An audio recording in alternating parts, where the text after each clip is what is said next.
Welcome. Tonight, let us drift, not into dreams just yet, but into the soft shadows of history, to a time when marble glistened under the Mediterranean sun, when voices echoed through stone courtyards and sandals pressed into dusty roads worn by centuries of footsteps. We are traveling to ancient Rome, not to its triumphs or its temples, but to its hidden corners, the quiet kitchens, the bustling workshops, the underground cells where history did not write names, but left behind whispers. This is not the tale of emperors or generals. It is the story of those who served them, those whose hands scrubbed mosaics, whose backs bore the weight of empire, and whose lives were lived in the space between commands. Don't forget to like and subscribe so we have more motivation to produce better quality products. But now, let's begin with a day in your sandals. Chapter 1. Chains, Whispers, and Endless Work. A day in your sandals. Imagine this, a quiet, so complete it feels heavy, as if silence itself were another body sleeping beside you. Outside, the sky is still dark, not the deep blue that precedes dawn, but the ink black that belongs entirely to night. The stars are faint, dulled by the ever-present dust of the Roman countryside, and the moon, if visible at all, offers little comfort. You are awake, though you never truly rested. The sleeping quarters are small, cramped, low, always faintly damp. The stone walls press in close, and in the corners, old straw gathers like forgotten thoughts. The floor beneath you is cold, though your body has grown used to its hardness. Warmth comes not from hearth or blanket, but from the shared heat of those around you, a dozen others breathing softly in their sleep. Their forms curl like question marks in the dark. The air smells of sweat, old hay, olive oil, and time. You lie still for a few moments longer, letting your eyes adjust to the dark, even though there is nothing new to see. The shapes in this room do not change. The palette beneath you will still sag in the middle. The ceiling beams will still creak as they did yesterday. But there's a rhythm to the stillness, a familiar preparation for what must come. Somewhere outside, a dog stirs and growls once before falling quiet again. You recognize the sound. It belongs to the neighbor's courtyard. A chained dog, territorial but lazy. Its bark has become part of your internal clock. After comes the soft scuff of feet. The overseer, perhaps beginning his rounds even before the sky lightens. You rise without a sound. The others will wake soon, but for now, there is peace in being first.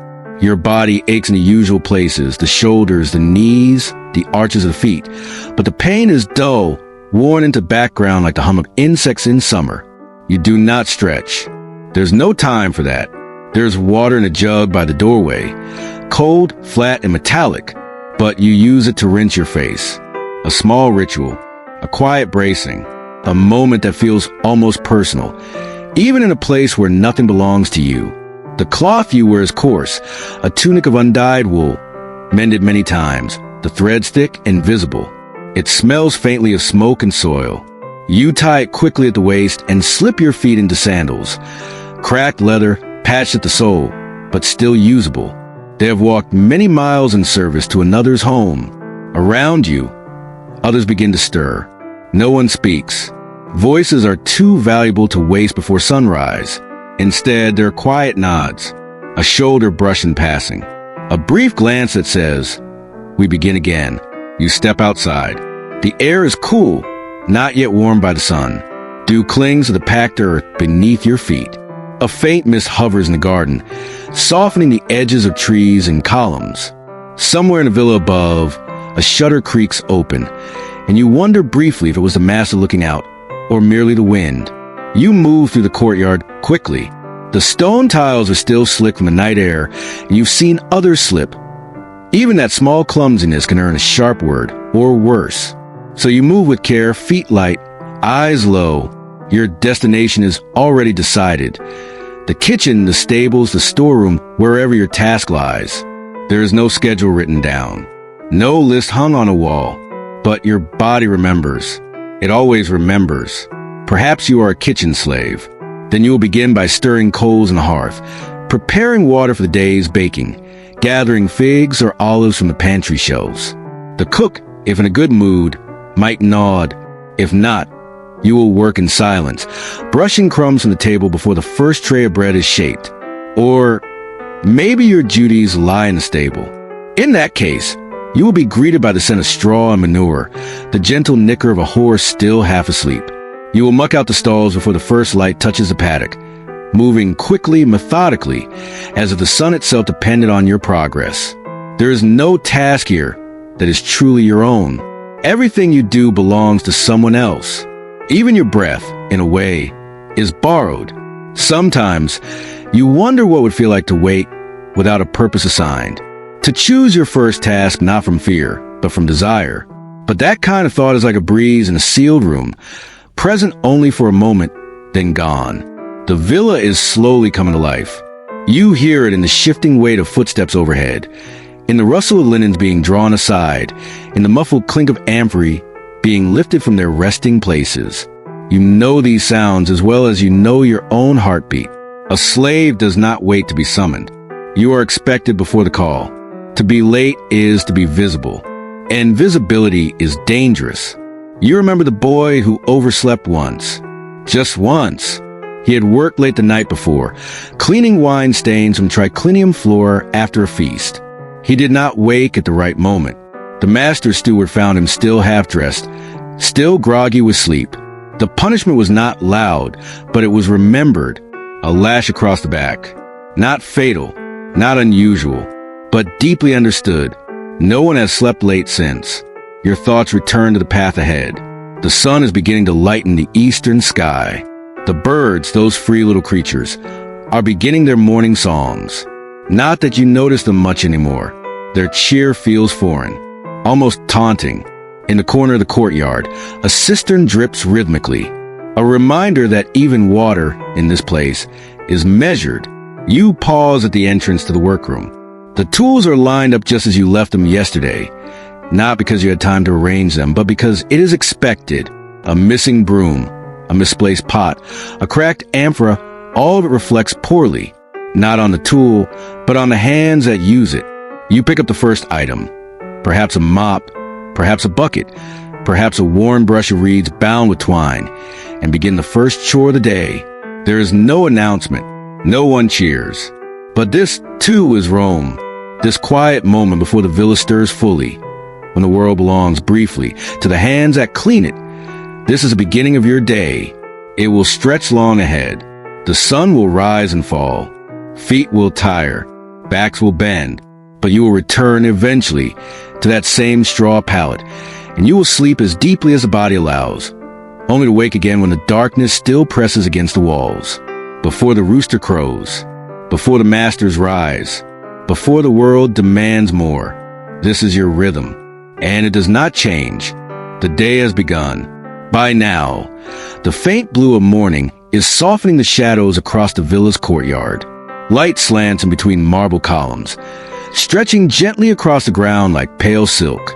But for those who serve, the work was already in motion long before the sun showed its face. In ancient Rome, a slave was not one role, but many, not one name, but a shifting shape molded to the demands of the hour, the household, the master's mood. To be a slave was to be whatever was needed, a tool of flesh, a presence expected and often unnoticed, a shadow that swept and stirred, polished and poured, answered and anticipated. Within one estate alone, the range of duties was dizzying, and yet each pair of hands found its place. In the kitchens, the day's first sounds were already echoing. The dull thud of kneaded loaf slapped onto a wooden board, the clatter of bronze pans being arranged over embers coaxed back to life. A kitchen slave, often young and quick, had no room for error. They moved silently, their feet light on stone, their eyes always watching the cook's gestures. One wrong spice, one burnt crust, and the consequences could be swift. But it was also a place of skill. A well-trained cook slave, a coccus, could rise to a kind of muted respect. Not freedom, but proximity to power. Elsewhere out in the fields, the familia rustica, the rural slave workforce, was already hard work under the rising sun. These were the slaves of the latifundia, Rome's sprawling agricultural estates. Here, there were no polished mosaics or shaded atriums. just earth and stone and the heavy rhythm of labor. They tilled soil with wooden plows, gathered grapes from vine-covered terraces, harvested olives that would be pressed into oil for trade or table. Their skin darkened under years of open sky. Their backs bent not once, but over a lifetime. Some were pastori shepherd slaves, who tended the flocks along hillsides and slept under woolen cloaks in simple huts. They learned the stars not for poetry, but to measure night watches. Their dogs were their closest companions, and their loneliness a companion too. In the bustling urban centers, roles shifted again. Slaves in the city became couriers, cleaners, attendants, and guards. They fetched messages between households, maintained the warm water of public baths, carried the litter of senators through noisy streets. One might spend a lifetime walking beside a man who would never speak his name. Inside elite homes, other hands moved, quieter, subtler. These were cubicularii, chamber slaves who tended to their masters' most private spaces. They laid out togas, folded tunics, clean sandals, combed hair. They were often trusted, but not valued, trusted to hold secrets, to look away, to remain silent, even as power undressed before them. Some slaves were scribes, educated, literate, precise, purchased not for brawn, but for brains. These were servi literati, slaves who copied scrolls, read aloud in polished Latin or rough Greek, and recorded accounts with a stylus onto wax tablets. They worked in shaded studies, seated on low stools, their hands always in motion. Their wrists ached from repetition, but their minds were kept sharp. And yet, for all their knowledge, they remained property, as easily sold as any mule. In wealthier homes, some slaves were entertainers, musicians who strummed lyres in the corners of feasting halls, dancers who moved without expression, jesters who exaggerated joy for the amusement of the room. Their art was not theirs. Applause, if it came, belonged to the host who owned the performance. There were nutresses, wet nurses, women who nursed Roman infants at the breast while their own children were left in the care of someone else, if they were allowed to live at all. These slaves were often spoken to kindly, even emotionally, but it was a kindness wrapped in chains. A child might grow up loving their nurse as a second mother, while still inheriting the right to sell her. And then there were the pedagogy, slave tutors, often Greek, who taught wealthy boys to read, to reason, to recite Homer and Cicero. They walked behind their students to school, corrected their pronunciation, gently reminded them to sit up straight. They had knowledge, but not citizenship. They taught the future rulers of Rome, while owning nothing in their own names. In the workshops of Rome, the Officinae, slaves crafted pottery, shoes, jewelry, furniture, glass. Their hands were calloused, their fingers quick. They carved marble and hammered bronze, painted murals on the walls of others' homes. Their artistry, too, had no signature. In the baths, bathhouse slaves moved among steam and sweat, scraping oil from skin with strigils, hauling hot water from the furnace rooms, fetching towels, lighting lamps. Their presence was constant but barely acknowledged, like the heat in the air. Others were assigned to the tabernae, the shops of Rome. They sold bread, poured wine, tallied fish, wrapped spices. A customer might not know whether the server was slave or free, though the price of labor, of course, remained low. A few were lean-ons, overseers in brothels, or worse, leni, women enslaved into sex work. These lives were quieter, hidden behind painted doors and coded graffiti. Their hands performed a labor that left no visible product, only silence. And what of the nomenclator? This slave stood beside a Roman senator as he greeted citizens, whispering the names of those he'd met once or needed to flatter. The master appeared brilliant in memory, generous in greeting, but the memory belonged to the slave. So did the gesture, so did the exhaustion. Hands in motion, always. From spinning thread to turning millstones, from harvesting fruit to pouring ink, from lifting bricks to holding infants.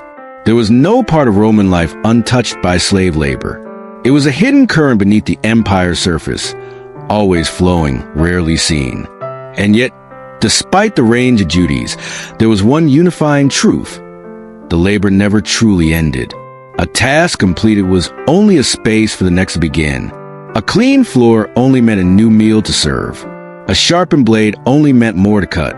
Sometimes roles overlapped. A cook might serve a table. A field hand might be pulled indoors for repairs. A child born of a slave might begin as a playmate to the master's children and end up as their servant. The boundaries shifted, but the weight remained.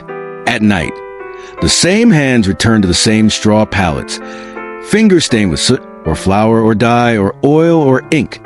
Some bore bandages, some bore shackles. Many bore nothing at all except weariness. The names of these slaves were rarely recorded, but their labor, it is everywhere. In the stone of temples, in the pattern of mosaics, in the smoothness of clay jugs, in the gloss of marble statues. Their hands moved across the architecture of empire and then vanished from view. So many roles, so many motions, and still only one title, service. Slave, not citizen, not individual, not remembered, except perhaps in moments like this. The day stretches onward, its weight measured not by clocks, but by repetition, the motion of hands, the rhythm of footsteps, the scratch of broom on stone. Tasks flow one into the next without fanfare. There are no milestones, only moments. And among these moments, there is one kind that lingers long after the tools are put down. The whispers, not loud, not reckless. Quiet things shaped between breath and caution. Words pass behind the shade of a column, beneath the covered night, or while hunched over the same pail of water. This is the language of those who are watched. The courtyard becomes a sanctuary of a certain kind. Not free, not safe, but familiar. It is here that slaves from many parts of the state pass one another, day in, day out. The laundry slave might cross paths with the doorkeeper, the stable boy with the kitchen girl, the elder nurse with a young child forced too early into chores. They do not always speak, but they always notice. Eyes meet, shoulders brush, a nod, a blink, a shift of pace. These are the quiet codes of the enslaved. You learn them quickly, not out of curiosity, but survival. For those with no ownership of time or speech, the body becomes a language of its own. Some messages are simple. Be careful, he is in a mood today. Others are more complex. They say a new overseer is coming. He's worse. And some are barely messages at all, just a shared silence that acknowledges you are not alone. Trust does not come easily here. It cannot. One careless word, repeated in the wrong ears, can bring pain. The master may not be listening, but his eyes are always there. Through the steward, the guards, the favored slave hoping to gain advantage. Spies are not a myth. They are a reality. Dressed like you, speaking like you, reporting when convenient. So trust is built like walls, one stone at a time. Quiet favors exchanged. Warnings offered. A plum slipped into a pocket.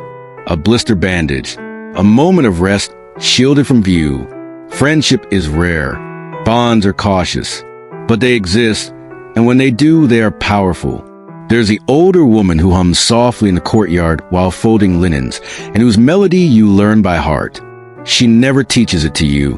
She simply sings it often enough that one day you find yourself humming it too, and realize you're not only remembering her, but something of your own mother's voice, now long gone. There's the boy who brings water to the fields.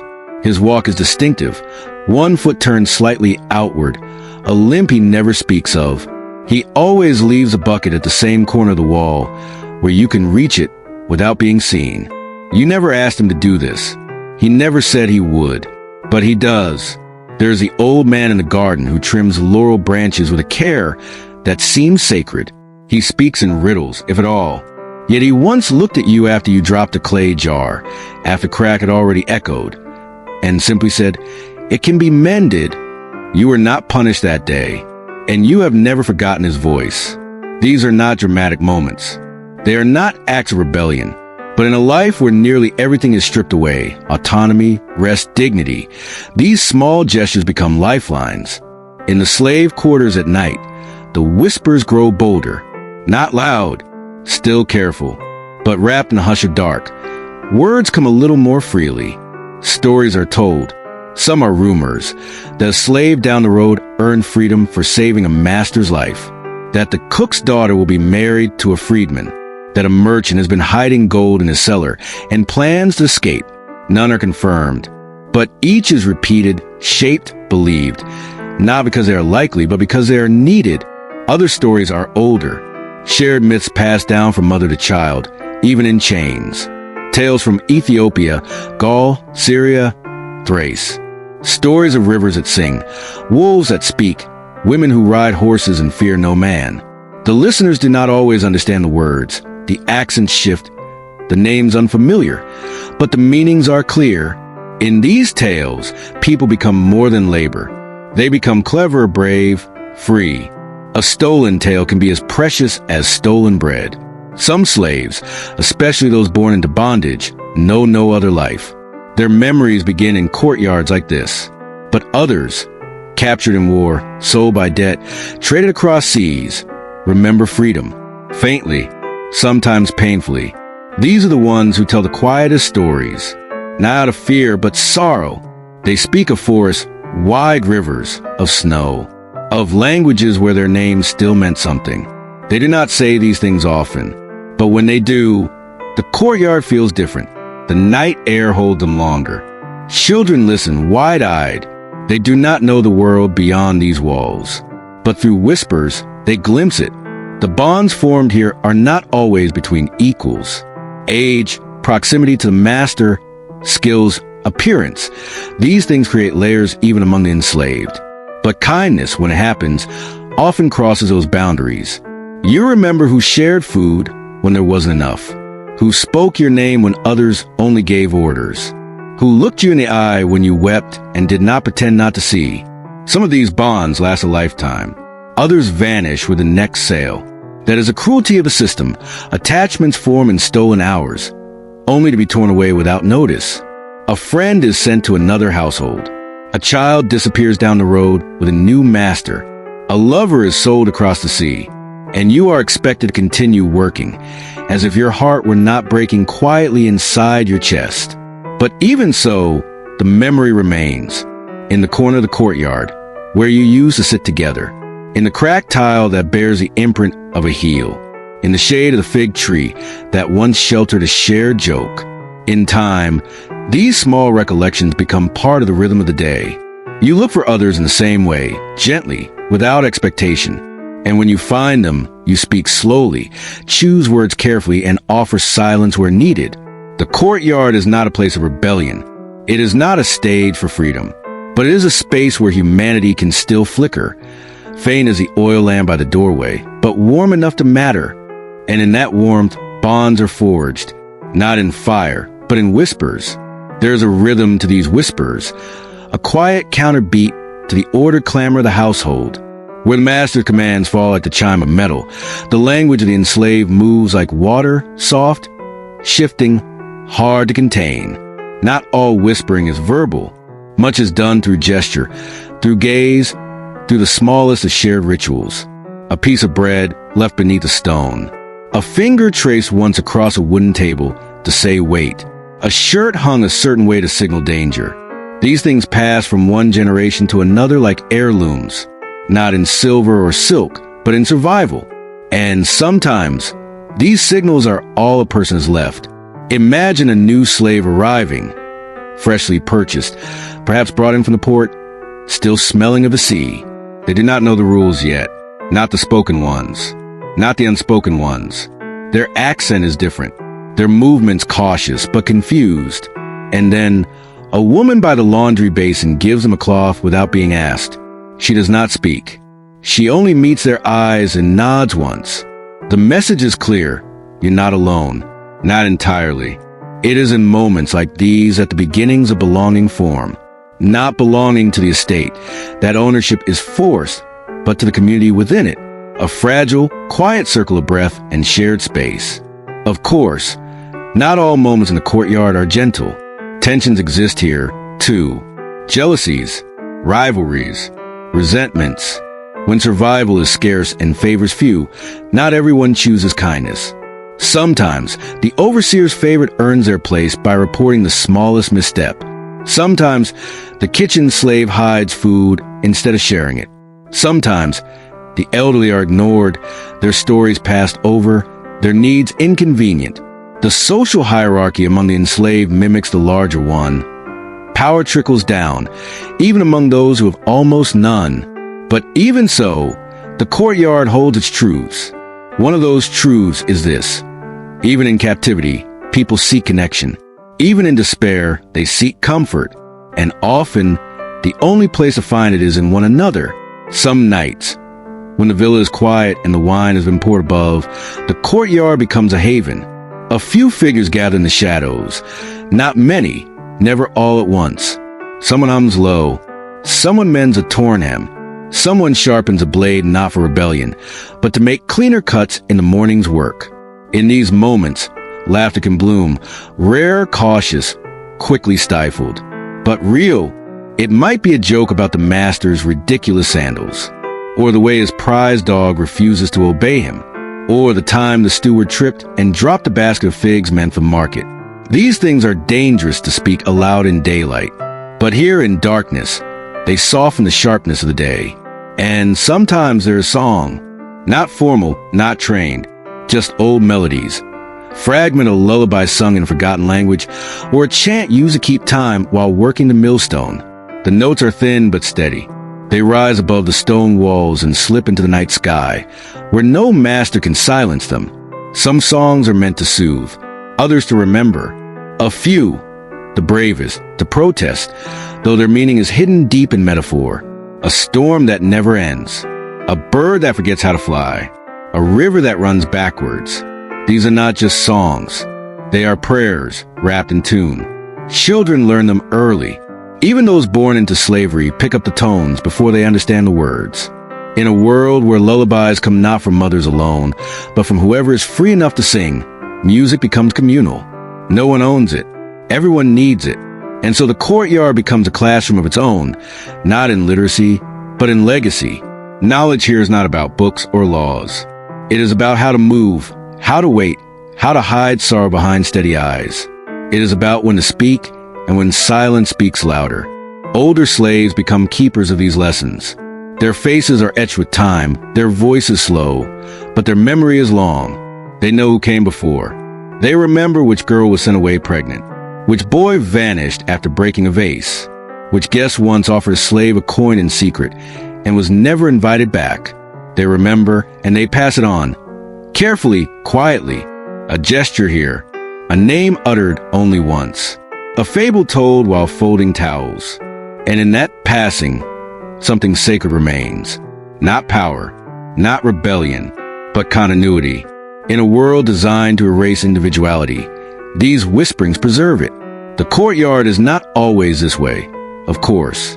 Sometimes it is simply a place of transit, a space crossed quickly, head down, shoulders forward, a shortcut to another task, a corridor between burdens. But for those who pause, who risk a moment's breath, it becomes something more, a resting place for memory, a gathering ground for grief, a quiet forge of invisible loyalties. And it is in these loyalties, these small whispered alliances, that resilience takes shape. Resilience is not loud. It is not bold. It is not always beautiful. Sometimes it is just this: two hands brushing and passing, and neither pulling away. There is a sound that cuts through the courtyard more sharply than any bell. It is not loud, not always, but it carries weight. It commands pause, and it draws every eye. It is the voice of the master. In ancient Rome, the master's words were not requests. They were the breath of law, not because they carried civic authority, but because they shaped the daily experience of those beneath him. And beneath is precisely how it felt. His voice did not need to rise to hold power. It only needed to appear. You hear it before you see him, perhaps from a doorway above, or a shaded portico at the edge of the atrium. His tone may be smooth, almost soft, but the edge is there, and with it comes expectation. Clean this. Bring that. Now. There is no greeting. No, please. These words are not conversation. They are commands, sculpted into habit, flung casually into the air, but heavy the moment they land. You respond without pause, not just because of duty, but because of conditioning. You are trained, through years and example, to move when that voice appears, to interpret it instantly, to comply completely, to suppress every flicker of delay. Even the youngest slaves understand this. Children born into servitude often learn to walk and obey at the same time. The tone of the master's voice, amused or annoyed, drowsy or sharp, becomes part of their understanding of language itself. They do not speak first. They answer. For some slaves, especially those in household positions, the master's voice is a constant presence. It might call across the garden in the late morning, snap through the halls during meals, hum softly during dictation, grumble during bath time. The voice is a tether. You remain within its reach. And when it changes, when the rhythm falters or sharpens, you feel it before you think it. A breath drawn differently. A word clipped shorter than usual. These are warnings, spoken without being announced, because punishment, when it comes, rarely arrives with ceremony. There are many kinds. Sometimes it is verbal, a rebuke in front of others, designed not just to correct, but to humiliate. The master may call you a fool, a mule, a waste of coin. He may not use your name, if you were ever given one. Sometimes it is physical.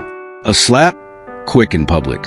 A beating in the storage room, administered not in fury, but in ritual. Punishments are not always loud. In fact, the quieter they are, the more chilling. A punishment that requires no shouting is one that has happened before. There are tools for this. Whips, rods, slippers, ropes, and there are scars, some visible, some buried. But even more powerful is the memory of what happened to others. You remember the girl who spilled wine on the mosaic floor. The stain was clean within minutes, but the master's tunic had been touched. She was sent to the countryside after that. No one heard from her again. You remember the boy who spoke out of turn. He was made to kneel in the sun for hours. No water, no shade. His skin blistered. His silence afterward was permanent. You remember a favorite servant, clever, quiet, reliable, who once asked a question. Only once. He was not punished outwardly, but over time, his duties were stripped away, reassigned. He vanished gradually, and then completely. Not all punishments are about violence. Some are about removal, erasure, a quiet push toward irrelevance, until the name disappears from the master's tongue altogether. Even rewards, when they come, are tinged with control. A meal left over from a master's table. A pair of worn sandals offered as a gift. A compliment that floats down from the stairs. She did well today, as if spoken to no one. These rewards are never guarantees. They do not accumulate into freedom. They are tokens, small momentary flickers of comfort that vanish as quickly as they appear. And yet, many slaves pursue them, because to be favored, even briefly, is to be seen. And sometimes, being seen is the only way to survive. Some attempt to rise. They learn the master's preferences.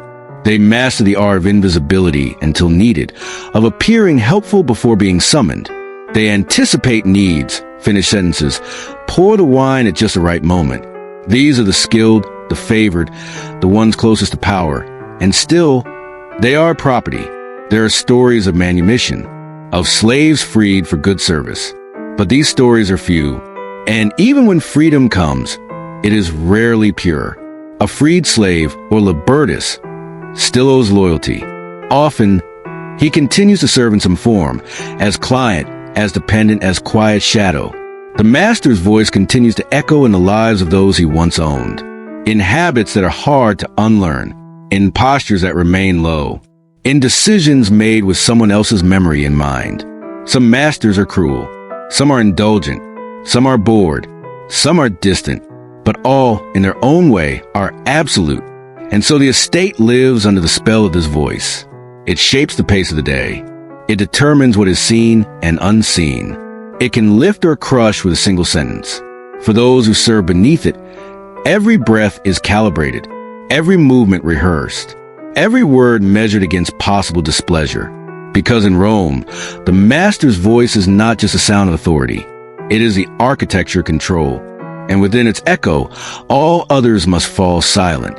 There is a moment, sometime after the sun has risen high and heat begins to press heavily upon stone, when the estate grows quieter.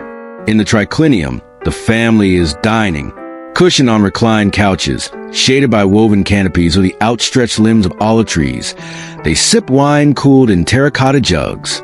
They speak slowly now, their hunger softened, their mood languid. It is the most restful part of their day.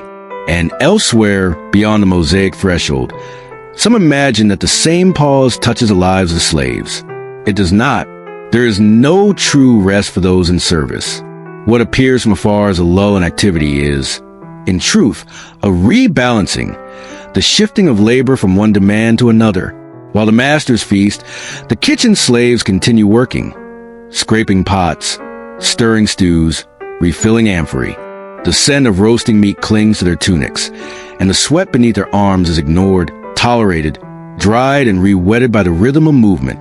Others wait silently nearby, linen napkins in hand, bowls balanced on wooden trays, eyes downcast, until a bell chimes or a single raised finger signals it is time to bring the next course. This kind of waiting is not restful. It is charged anticipatory.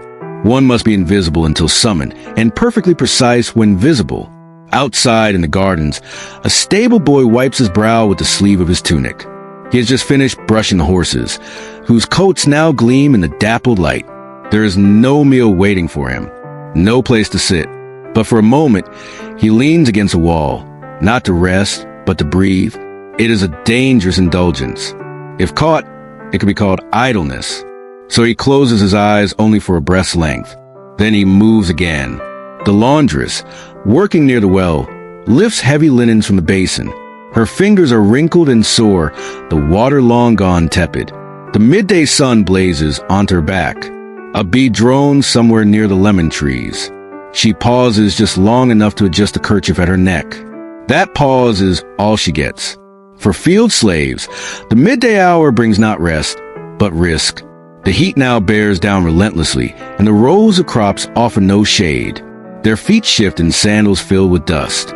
Shoulders ache from constant motion, harvesting, binding, lifting. A few may pause to drink from a shared bucket, but they do not linger. They cannot. Even those who serve in the inner rooms of the house, the bedchambers, the studies, are not at peace. This is the hour when the master may retire for a short sleep. His sandals must be removed. The room must be cooled. The shutters angled just so.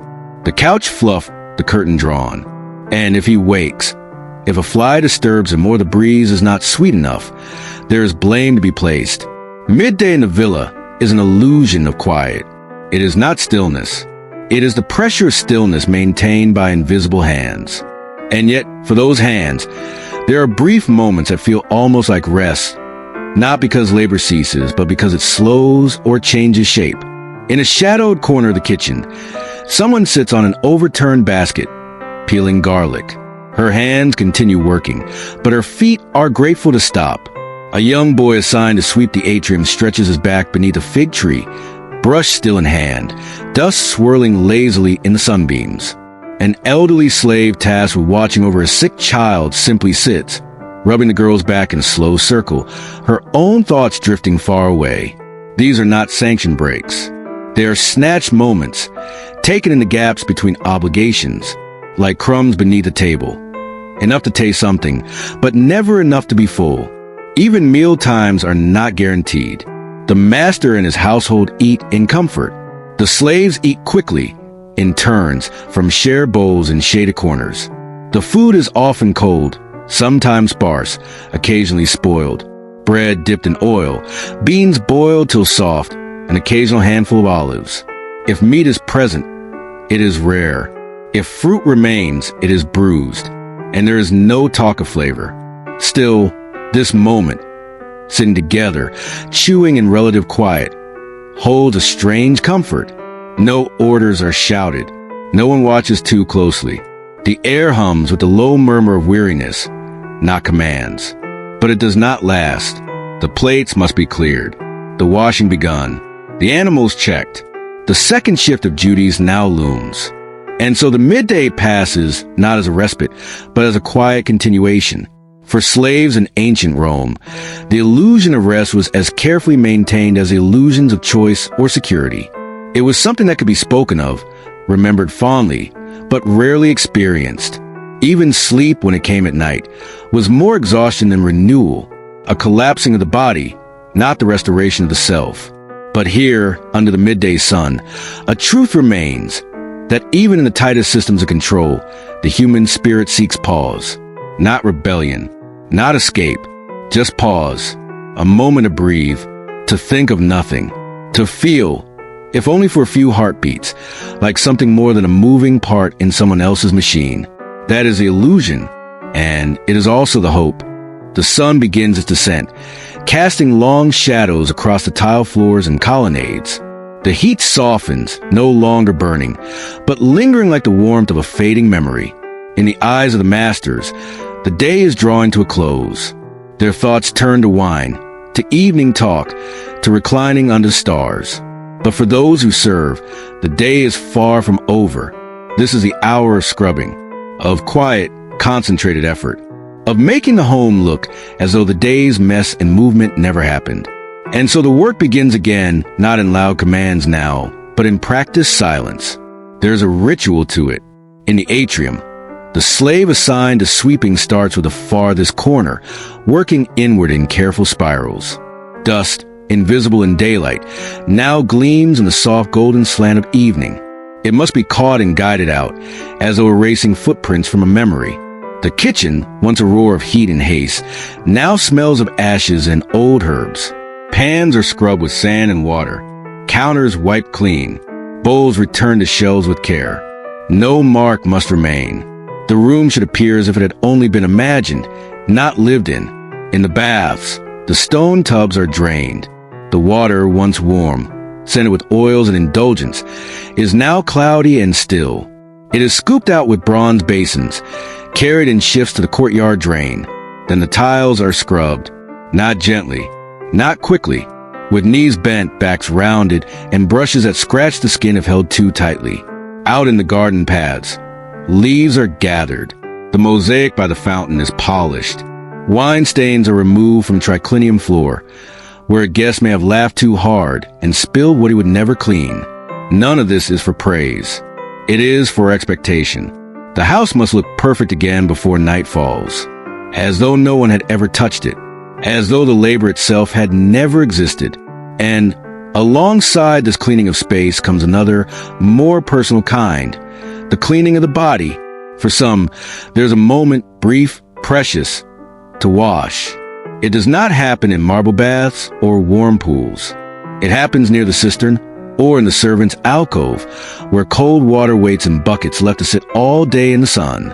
You dip your hands in first, let them adjust, then your face, then arms, then neck. The cloth you use is old, rough, shared, but the act itself is something close to peace. The water does not erase pain. It does not lighten the bruise hidden under your sleeve or the ache behind your eyes, but it washes away the day's dirt. It cools the skin. It draws a line, however faint, between what was and what will be. In this hour, there is a kind of quiet dignity. No one is watching you now, or if they are, they say nothing. The overseers have withdrawn to their corners. The masters are indoors. The courtyards echo only with the soft slap of sandals and the hush of brooms. Here, you remember your body not just as an instrument, but as a thing that deserves, in some small way, to be tended. A thing that has carried weight and followed orders and held silence. A thing still breathing, still alive. The others around you do the same. One rinses their arms. Another rubs their feet. A third plaits her hair with practiced fingers. Not for beauty, but to keep it from tangling while she sleeps. There is no mirror, but if there were, perhaps you would meet your own gaze and not look away. Night approaches slowly. Lamps are lit by trembling flames. Shadows stretch along the walls. The villa quiets, not truly resting, but holding its breath between one demand and the next. And you, having scrubbed its stones, now return to your place. Your steps are slower. Your hands raw, but something in the ritual has steadied your mind. You lie down, not clean in the way the masters are clean, not perfumed, not adorned, but washed, worn, present. In this, too, there's meaning. Cleaning the villa was never just about pleasing the eye. It was about control, the master's comfort, the illusion of ease. But cleaning yourself, in the sliver of time allowed, was different. It was a small reclaiming, not of ownership, but of being. And in a life where so little is yours, that sliver matters. Night falls, slowly, gently, like a cloth being lowered over the sky. The stars return one by one in silence. And across the villa, from the grand halls to the slave quarters, the world exhales. The labor is finished for now. The floors are scrubbed. The fires have dimmed. The horses rest. The tools are returned to their corners.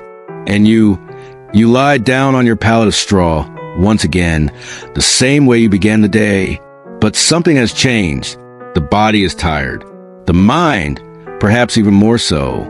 But in this final hour, when the villa is quiet and the master's voice is silent, another voice emerges.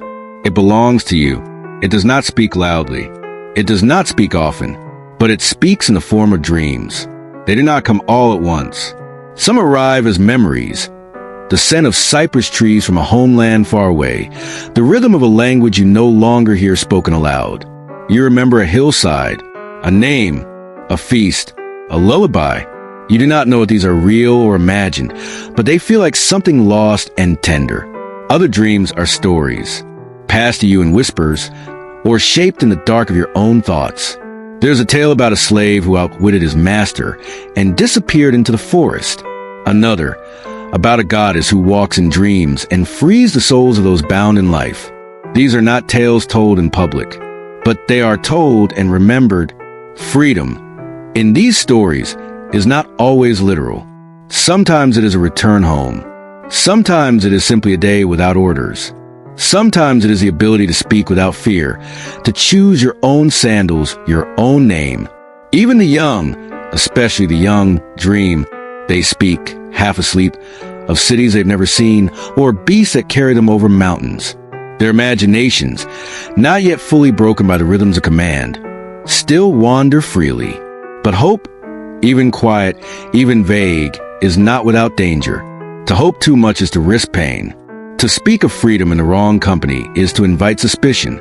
Some masters fear nothing more than a thinking slave, a dreaming one, a hopeful one, because hope is not content. And contentment is what they expect. And yet, hope persists. You feel it in the way someone saves a scrap of food for another, in the way an old man hums a song from decades past, in the careful stitch of a mended tunic, repaired not just to last, but to look a little more beautiful than it needs to be.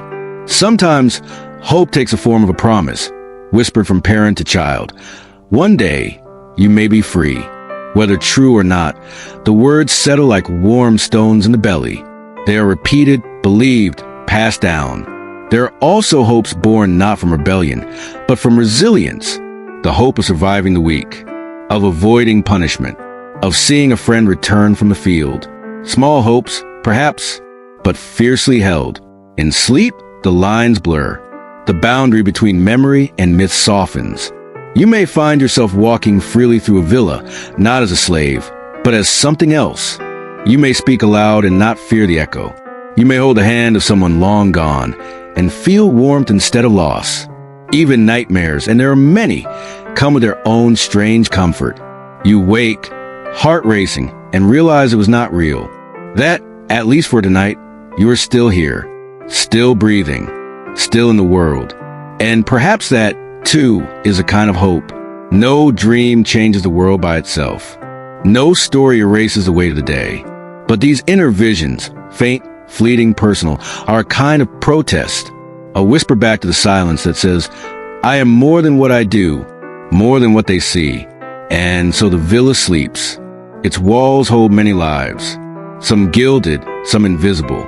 But in the quiet, in the space between Judy's and dawn, every soul has a story. And yours, even bound in chains, is still dreaming. Chapter 2, Spartacus and the Gladiator Rebellion. There is a different kind of silence here.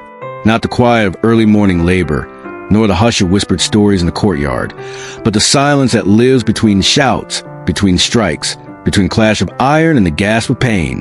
This is the ludus, the training ground of gladiators, a place where bodies are sculpted not for freedom, but for performance, for blood, for sport. It does not smell of hope. It smells of sweat, of oiled leather, of metal warmed in the sun. The dirt beneath your feet is dry and loose, scuffed smooth by thousands of footsteps that have circled this ground before you. Around the edge of the arena, wooden walls enclose the space, not just keep intruders out, but to keep you in. You are here because you were chosen, not as an honor, but as a sentence. Some are slaves, purchased with their broad shoulders or sharp eyes. Others are prisoners of war, too valuable to kill, too dangerous to free. A few are volunteers, octorati, men who sold themselves into service for coin, for glory, for the promise of fame. But fame is a distant thing here. First, there's pain.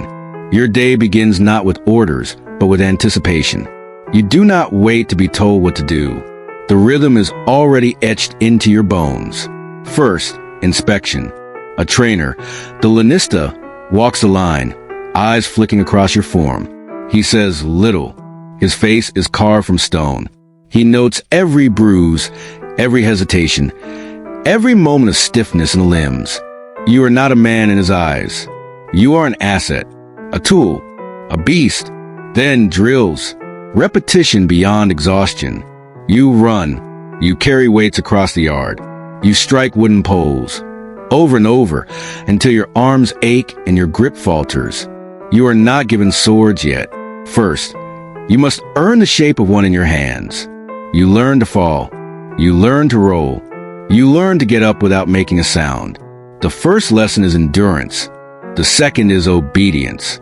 The third, the one whispered when the trainer is not listening, is survival. The ludus is not just a place of muscle.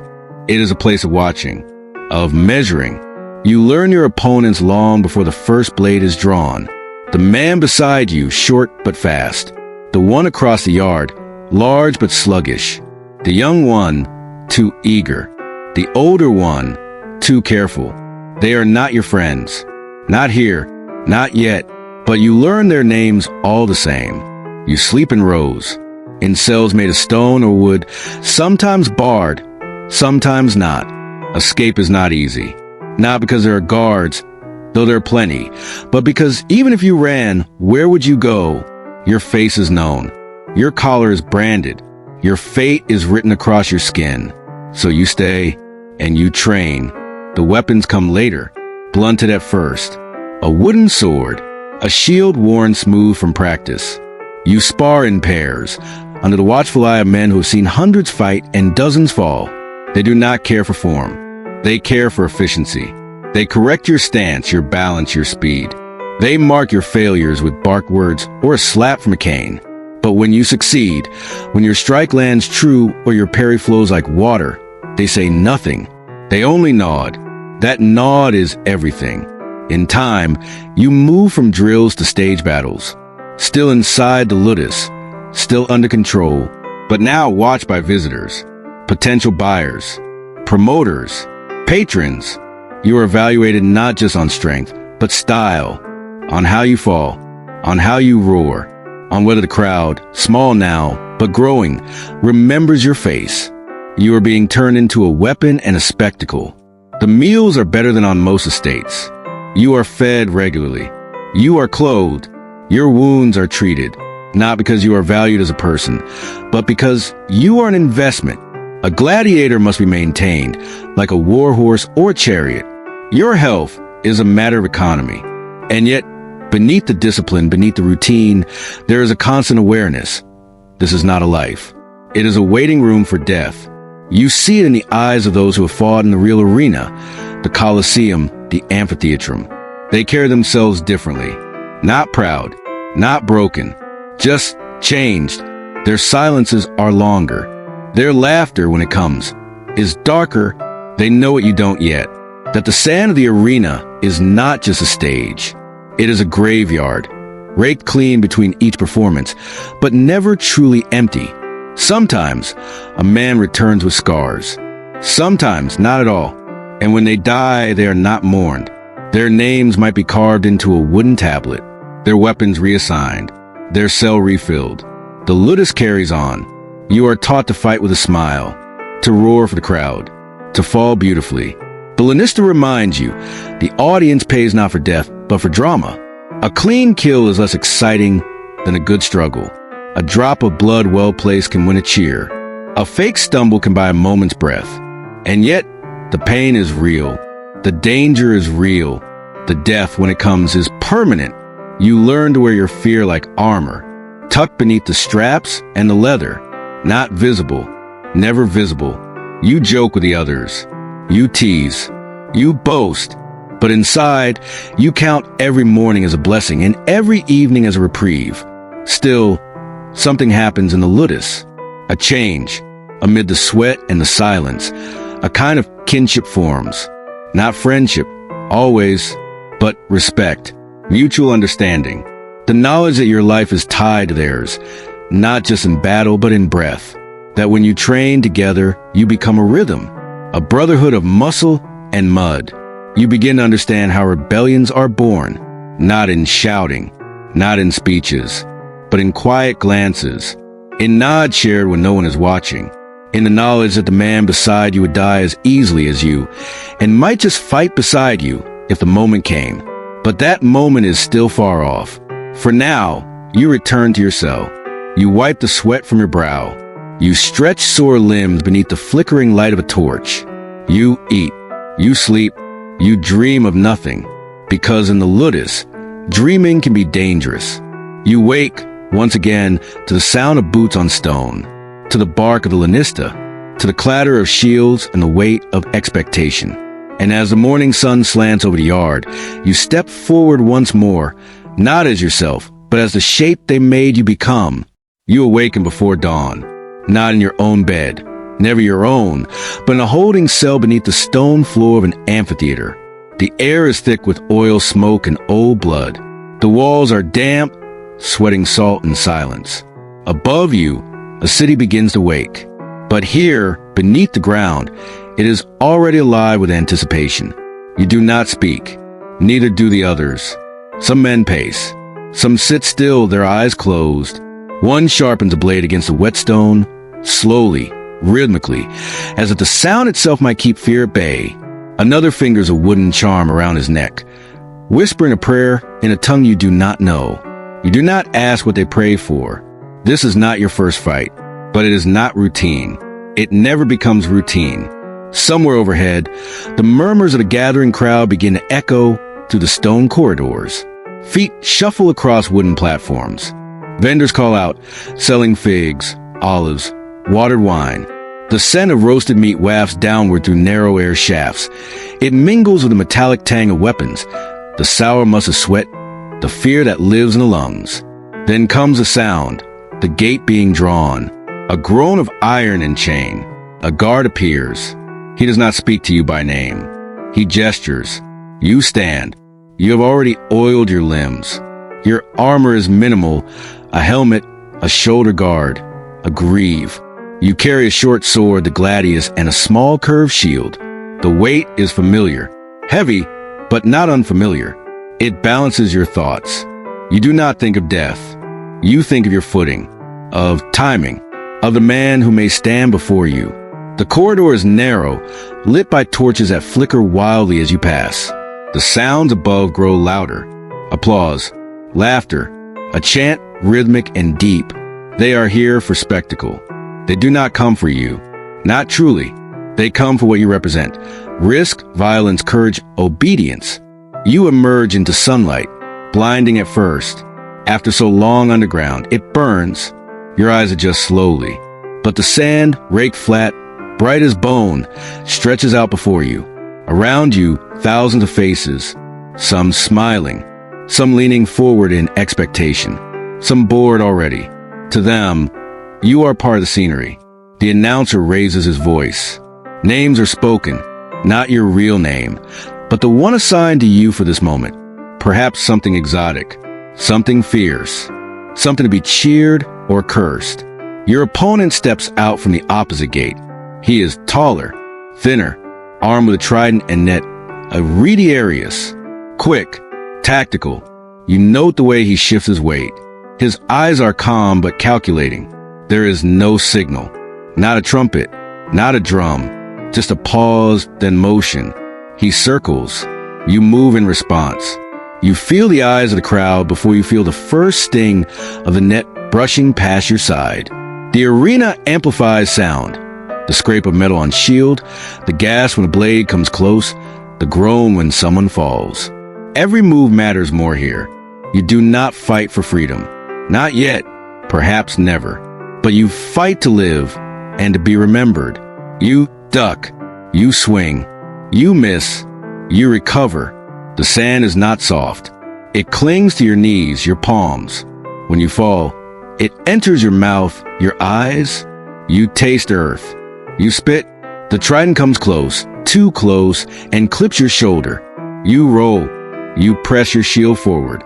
You strike, not with rage, but with calculation. The crowd rises as one when your blade finds flesh. You do not celebrate, but inside, something sharp flickers. Not triumph, just continuation. The fight does not last long. Few do. The crowd's attention is fickle. Your opponent falls, perhaps dead, perhaps pretending. You glance to the stands. The editor, the magistrate or sponsor of the games, raises a hand, thumbs up or down. Sometimes it is merciful. Sometimes it is not. Today, you are spared the kill. You bow. You are not sure why. Perhaps out of habit. Perhaps to the gods. Perhaps to the crowd, which offers a roar that means nothing and everything. You are led away, not through the main gate, but the servants' corridor, back down into the cool dark. Your body trembles, slightly, not from fear, from release. You are bandaged, federal allowed to rest. You're called victor. It is a word with no ownership. Tomorrow, you may fight again. And one day, the sand will not be kind. But for now, just for now, you are alive. And in the world of steel and spectacle, that is more than most. There is no truer silence than that which follows violence. Back in the dim halls of the ludus, after the crowd is dispersed, after wounds have been wrapped, after the sand has been swept, the gladiators sit. Some stretch out on wooden pallets. Others crouch by basins of water, washing away the blood, theirs or someone else's. A few simply lean against the walls, arms crossed, eyes distant. You do not speak right away. None of you do, but something has changed. To fight beside a man or against him is to see him fully, not as a slave, not as an enemy, not even as a peer, but as a body vulnerable to the same blade, a life subject to the same whims. You lock eyes with a man who might have killed you, or whom you might have killed, and you see there not hatred, but understanding. A strange thing happens here. Amid the discipline, the fear, the performance, a kind of brotherhood forms. It is not the brotherhood of shared blood or chosen loyalty. It is the brotherhood of shared threat, of the knowledge that tomorrow either of you could fall. And because of that, you guard each other. Quietly, carefully. There are gestures that mean more than words. A hand steadying your grip during training. A nod across the field when the heat is rising and the sword grows heavy. A silent exchange of bread, water, salve. You learn not to speak too much. There is danger in closeness. One of you might be sold or pitted against the other, but still bonds grow. Sometimes it begins with laughter, a shared moment after training. Someone stumbles, someone teases, someone exaggerates a Lannister's scowl with such perfect mimicry that the whole hall stifles a laugh. Other times, it is forged in injury, when one of you is cut badly in the yard, and another helps lift him, when the young one from Gaul weeps softly at night, and the man beside him says nothing, only moves closer. You learn stories bit by bit, not through boasting, but in pieces. A man mentions his daughter, then never again. Another speaks of the sea, though he has not seen it in years. One sings a lullaby in a cracked voice and will not explain its words. These fragments are all that remain of other lives. You gather them like embers. They glow faintly in the dark. There is competition, yes.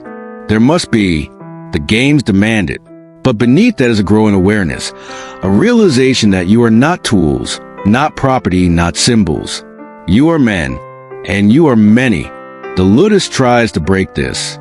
It trains you to think only of performance, of obedience, of survival. But it cannot always break what pain binds together, especially when pain is shared. There are rituals now, quiet ones. Before a fight, someone will brush a thumb across your shoulder, a silent blessing. After a match, the older gladiators form a wall around the injured, shielding them from the trainer's judgment. During meal times, if someone is too sore to rise, another will place bread beside them without comment. These are not grand gestures. They are survival made gentle. Some whisper rebellion already, not in loud declarations, but in questions. What if we said no? What if we refused to fight? What if we left? Most do not answer, but they do not dismiss the questions either, because this brotherhood, born in blood and hardship, begins to imagine something rare, not just staying alive, but living. And that thought, once planted, does not fade easily. There are nights when you lie awake, staring at the wooden beams above your head, and listen to the breathing of the others. You know each breath now, who snores, who whispers in his sleep, who wakes with start and quietly weeps into his arm.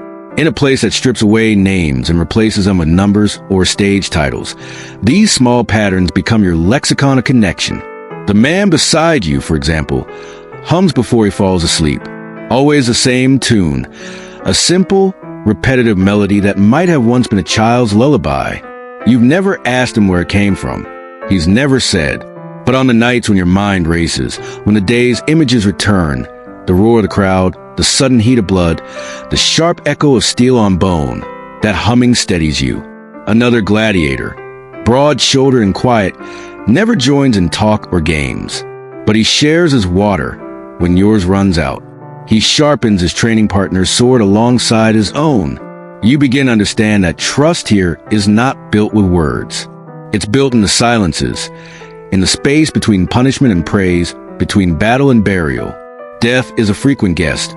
Even outside the arena, injuries become infected. Fever takes hold in the cold months. The body, pushed past exhaustion, sometimes simply stops. When a man does not wake or collapses mid-drill, the lanista sends for replacements. The bed is cleared, the name scraped from the ledger, but not from memory. You and the others remember. You remember the way he laughed with his shoulders, the callus on his thumb from gripping the wooden sword too tight, the way he used to rub his neck before training, as if trying to shake off a memory. In a quiet act of defiance, you speak his name one more time, softly, to another, and the other nods. He is gone, but not erased. Some among you begin to collect tokens. A stone from the yard where someone fell, a strip of leather torn from a sparring belt, a splinter from a broken shield, hidden beneath a mattress. These are not charms. They have no magic, but they carry weight, a shared grief, a reminder that you are more than blades and blood. You begin to train differently now, not just for your own survival, but for each other. You notice when someone limps. You adjust your sparring to protect an injury without making it obvious. You whisper advice about footwork to the new arrivals, though doing so might draw the trainer's disapproval. When one of you fights in the arena, the others wait near the gate, not speaking, just waiting. You do not cheer. You do not pray aloud. But when he returns, whether walking or carried, you receive him with silence, a silence heavier than applause. In this strange eternity, nothing is owed. Everything is chosen. That is what makes it powerful. You even begin to laugh again. Not the hollow laughter of the crowd, but something warmer. A joke shared while cleaning armor. A teasing jab at a fellow's terrible singing voice. Laughter becomes a shield, not against blades, but against despair. The ludus is not unaware of this. The lanista sees it forming. The way men share looks, speak in low voices, begin to eat together in pairs instead of scattered. He begins to separate training partners more often, assigns punishments to those who linger after drills. But it's too late. The bond is formed. And once men see one another as brothers, it becomes harder to see each other as opponents. This is not rebellion yet. It is preparation. and it has always been this way. In every generation of the Ludus, there are those who merely survive, and those who begin to remember that they were born whole, not for spectacle, not for servitude, but for something more. You start to talk about other places. Not dreams, not exactly, but maps drawn in words. Of mountains to the north, where the air is cold and clean. Of forests so thick, they swallow the sun. Of coasts where ships lie waiting, half hidden behind outcrops of stone. These aren't plans. Not yet, but they are possibilities. One night, as the torches burn low and the air carries the scent of rain on dry earth, someone speaks softly. We could leave. There is silence, not from shock, from consideration. You look at one another, men who once bowed their heads, now sitting upright. Men with scars that trace the shape of defiance. Men who have fought for the entertainment of others, and now wonder if they might fight for themselves. No one answers right away, but no one dismisses it either. And the next day, when you lift your sword in training, you feel something different. Not pride, not power, but unity. The man opposite you does not hesitate. He swings. You block, but in his eyes, you see the same flicker. A shared knowledge. That brotherhood, once born in blood, now burns with something deeper. Not rage, not vengeance, but recognition. You are not alone, and that is the beginning of everything. Asterisk, it does not begin with a sword. It does not begin with a battle cry or a trumpet or even a plan. It begins with a refusal. A quiet one. A man, strong, silent, watchful, straightens his back during morning drill. He does not shout. He does not curse. He simply does not kneel. When commanded to bow before the trainer, he remains standing, eyes forward, shoulders level. Still, that man's name is Spartacus.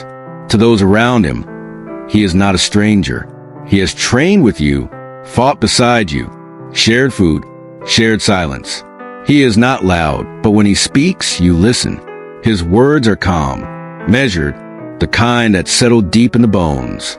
He was once a soldier, a Thracian, skilled, disciplined, betrayed by Rome, captured, sold, and now a gladiator.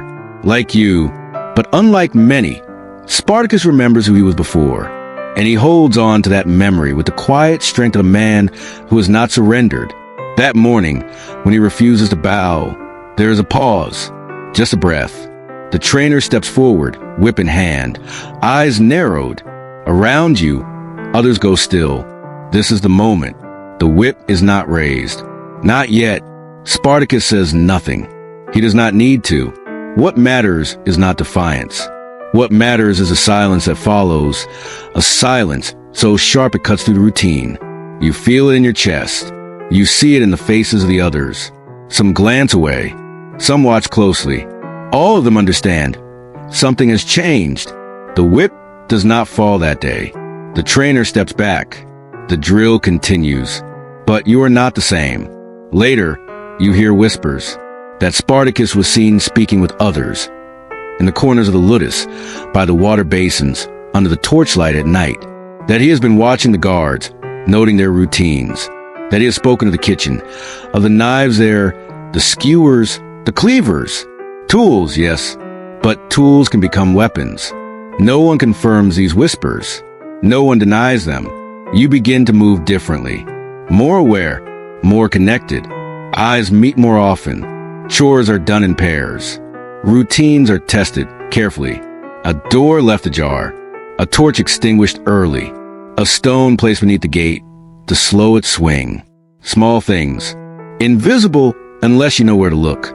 And always, Spartacus remains calm. He does not preach. He does not command. He listens. And when he does speak, it is to ask questions, to remind you of who you were before this place, before the name was taken, before the arena took your breath and turned it into spectacle. One night, by a flickering lamplight, he speaks to a small group, not of victory, but of escape. He does not promise success. He does not promise freedom. He speaks only of trying, of not waiting for another fight, of not dying for the amusement of those who sip wine while watching you bleed. You do not cheer. You do not swear loyalty, But you do not leave the circle. The next morning, Spartacus trains as he always does. Swift, focused, efficient. But now, when he looks across the yard and meets your eye, something passes between you. The spark is lit. It is not a rebellion yet, but it is ready to burn. Spartacus does not speak of vengeance. Not at first. He speaks of dignity, of choices. They tell us we are animals. He says one night, his voice low, steady, that we live only to fight. But a man who chooses not to kneel, he is something more. These words echo long after they're spoken. They are repeated, not loudly, not in front of the trainers, but among the sleeping men, in the halls, by the cistern where water trickles between stone. The idea takes root. That dignity is not given. It is kept silently, like an ember beneath ash. The trainers watch more closely now. They sense something shifting. The drills grow harsher. The punishments come faster. A missed strike earns a lash. A delay in returning a weapon results in a day without food. They claim this is discipline, but it is fear. Fear what Spartacus is building, and what he is not saying.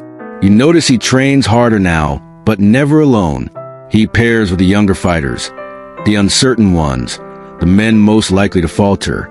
He speaks with them not like a leader, but like a brother. He shows them not just how to survive, but how to breathe through pain, how to move with purpose, how to keep their heads even when their hearts are racing. He tells no one what to do, but more and more of you begin to follow. You begin to learn the patterns of the ludus, not just the drills, but the routines behind the routines. When the gates are locked, when the guards change shifts, which doors creak, which hinges are loose. You take notice of the kitchen hours, the layout of the storerooms. You begin to count how many you could fight, how many would hold back, how many would run. And all the while, Spartacus says nothing about plans. He simply moves among you, listening, remembering, preparing. There is tension now, drawn tight across every breath. Even the guards feel it. They shout more often, walk with their hands near their weapons, stare too long at nothing. The lanista, once so calm, grows impatient. He senses control slipping like sand through callous fingers. But still no rebellion comes.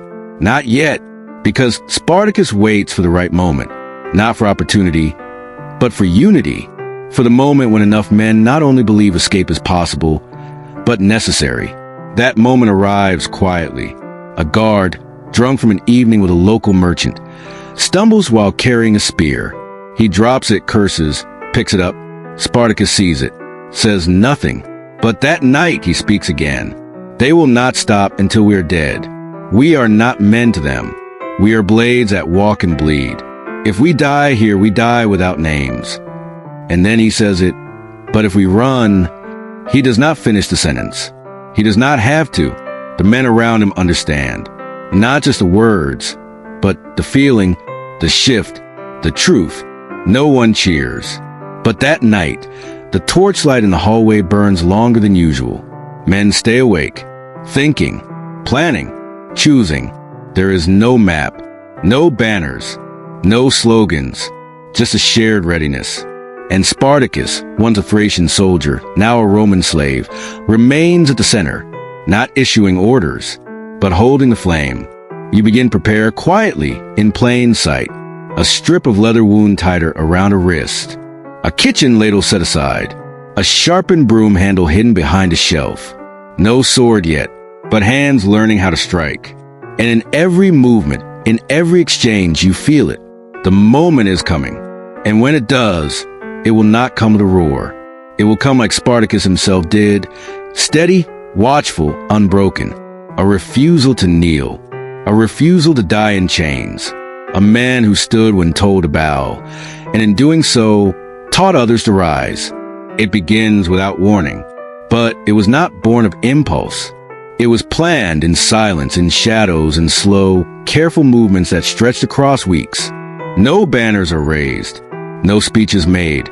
There is no sound to it at first, just a feeling, like tension pulled taut finally snapping. It starts in the kitchen. A blade disappears.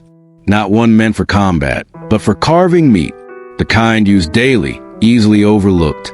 Another vanishes the next day, then a cleaver, then a long-handled skewer.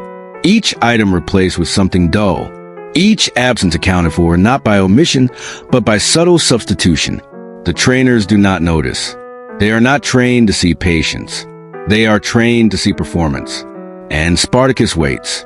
He watches the guards, when they drink, when they laugh, when they sleep. He times the movement of the gate, counts the steps between each round. He notes which walls are weakest, which doors creak, which ones stick. He does not do this alone.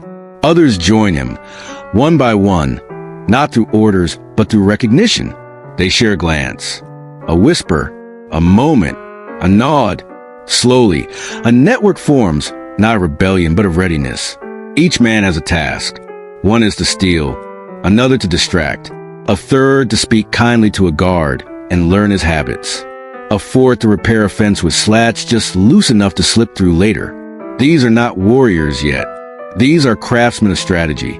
Every small act, another brick removed from a wall no one else can see collapsing. And then the moment comes. Perhaps a guard is drunk again. Perhaps a gate is left unlatched. Perhaps it is simply the day Spartacus is chosen. Not because it is perfect, but because it is enough. The signal is not shouted. It is passed. A knock on the wall. A look. A breath drawn sharply.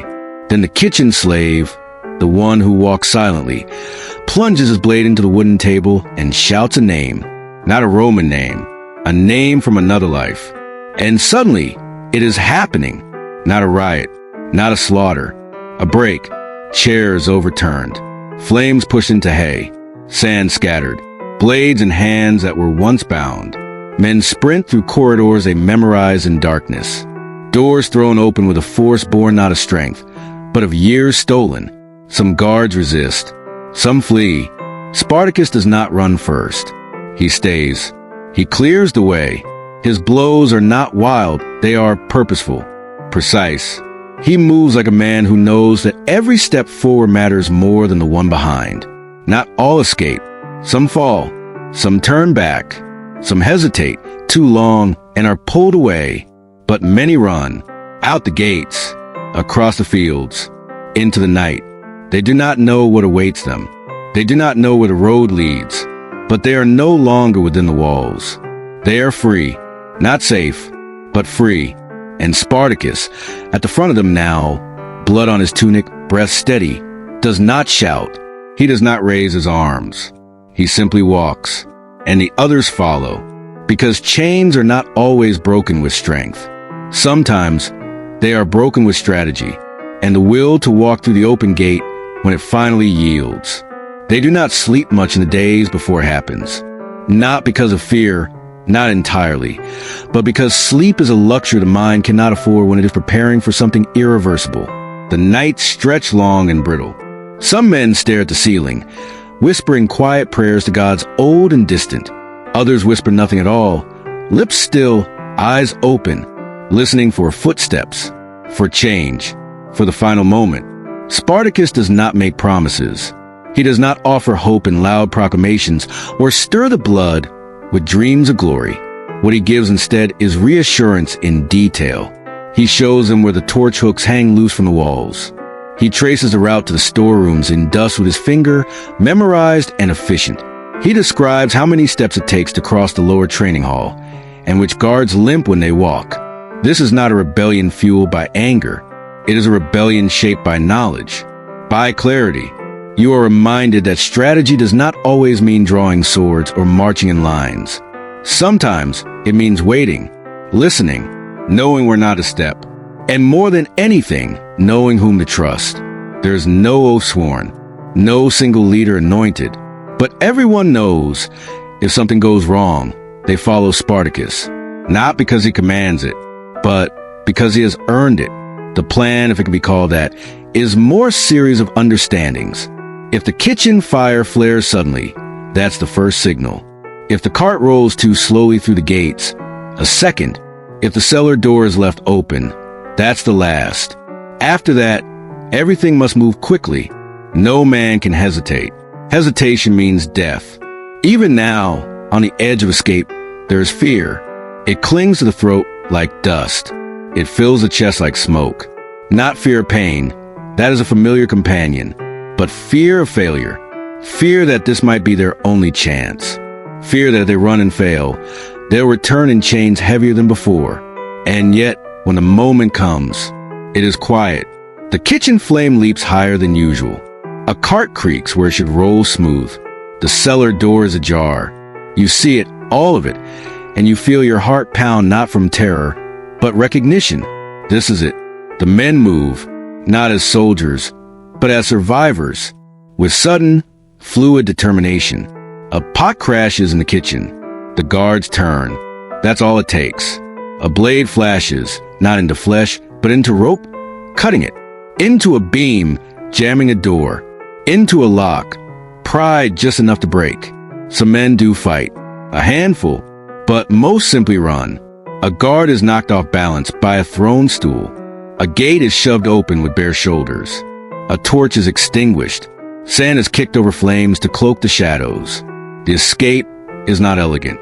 It is not bloodless, but it is successful. Dozens flee, not in a line, but in bursts, in waves, like water finally breaking through stone. Outside the ludus, the world feels bigger than memory allows. The air tastes different. The ground feels strange beneath bare feet. Some men weep, others fall to their knees, not from injury, but from the shock of sky above with no walls around it. Spartacus does not pause. He turns, counts the faces. Not enough. Some were lost, but many remain. He speaks then, not with a shout, but with resolve. His voice low, sure. We move. And so they do, not aimlessly, but not yet with destination. First, distance. Then decision.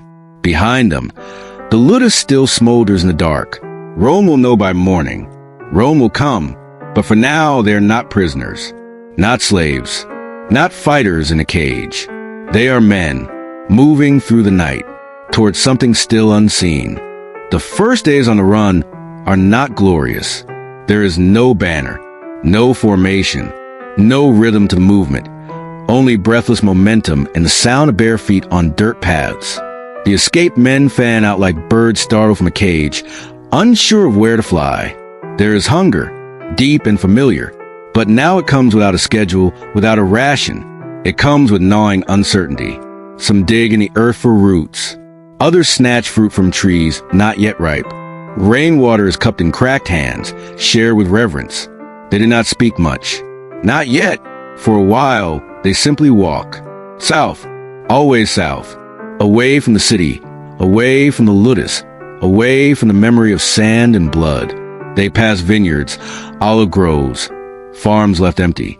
They avoid roads, follow the tree lines, skirt past villas with torches flickering on balconies. And all the while, Spartacus walks among them. He does not ride. There is no horse, no throne, no platform. He walks. He listens. He learns. Each man, he reminds them, is no longer a slave. But neither is he free yet, because freedom now is something that must be built. And so, the building begins. They sleep beneath trees, between boulders, in the shallow hollows of hills. Some take turns keeping watch, while others rest, their sleep thin and restless.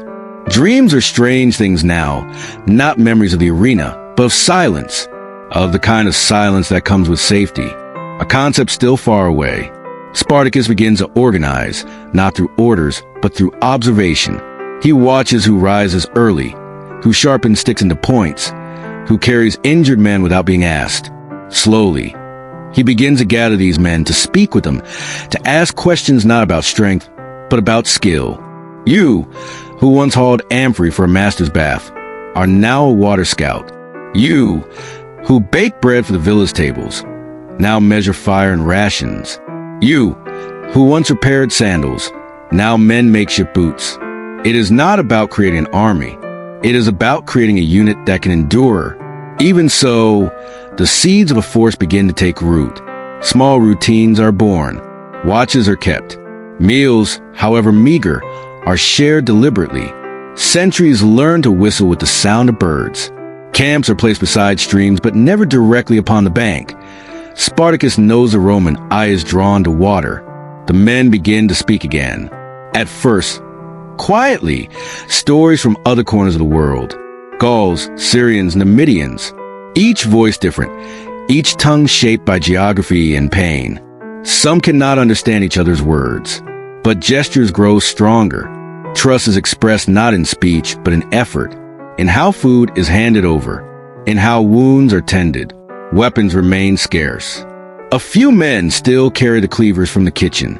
Others use wooden stakes, iron rods pulled from broken gates.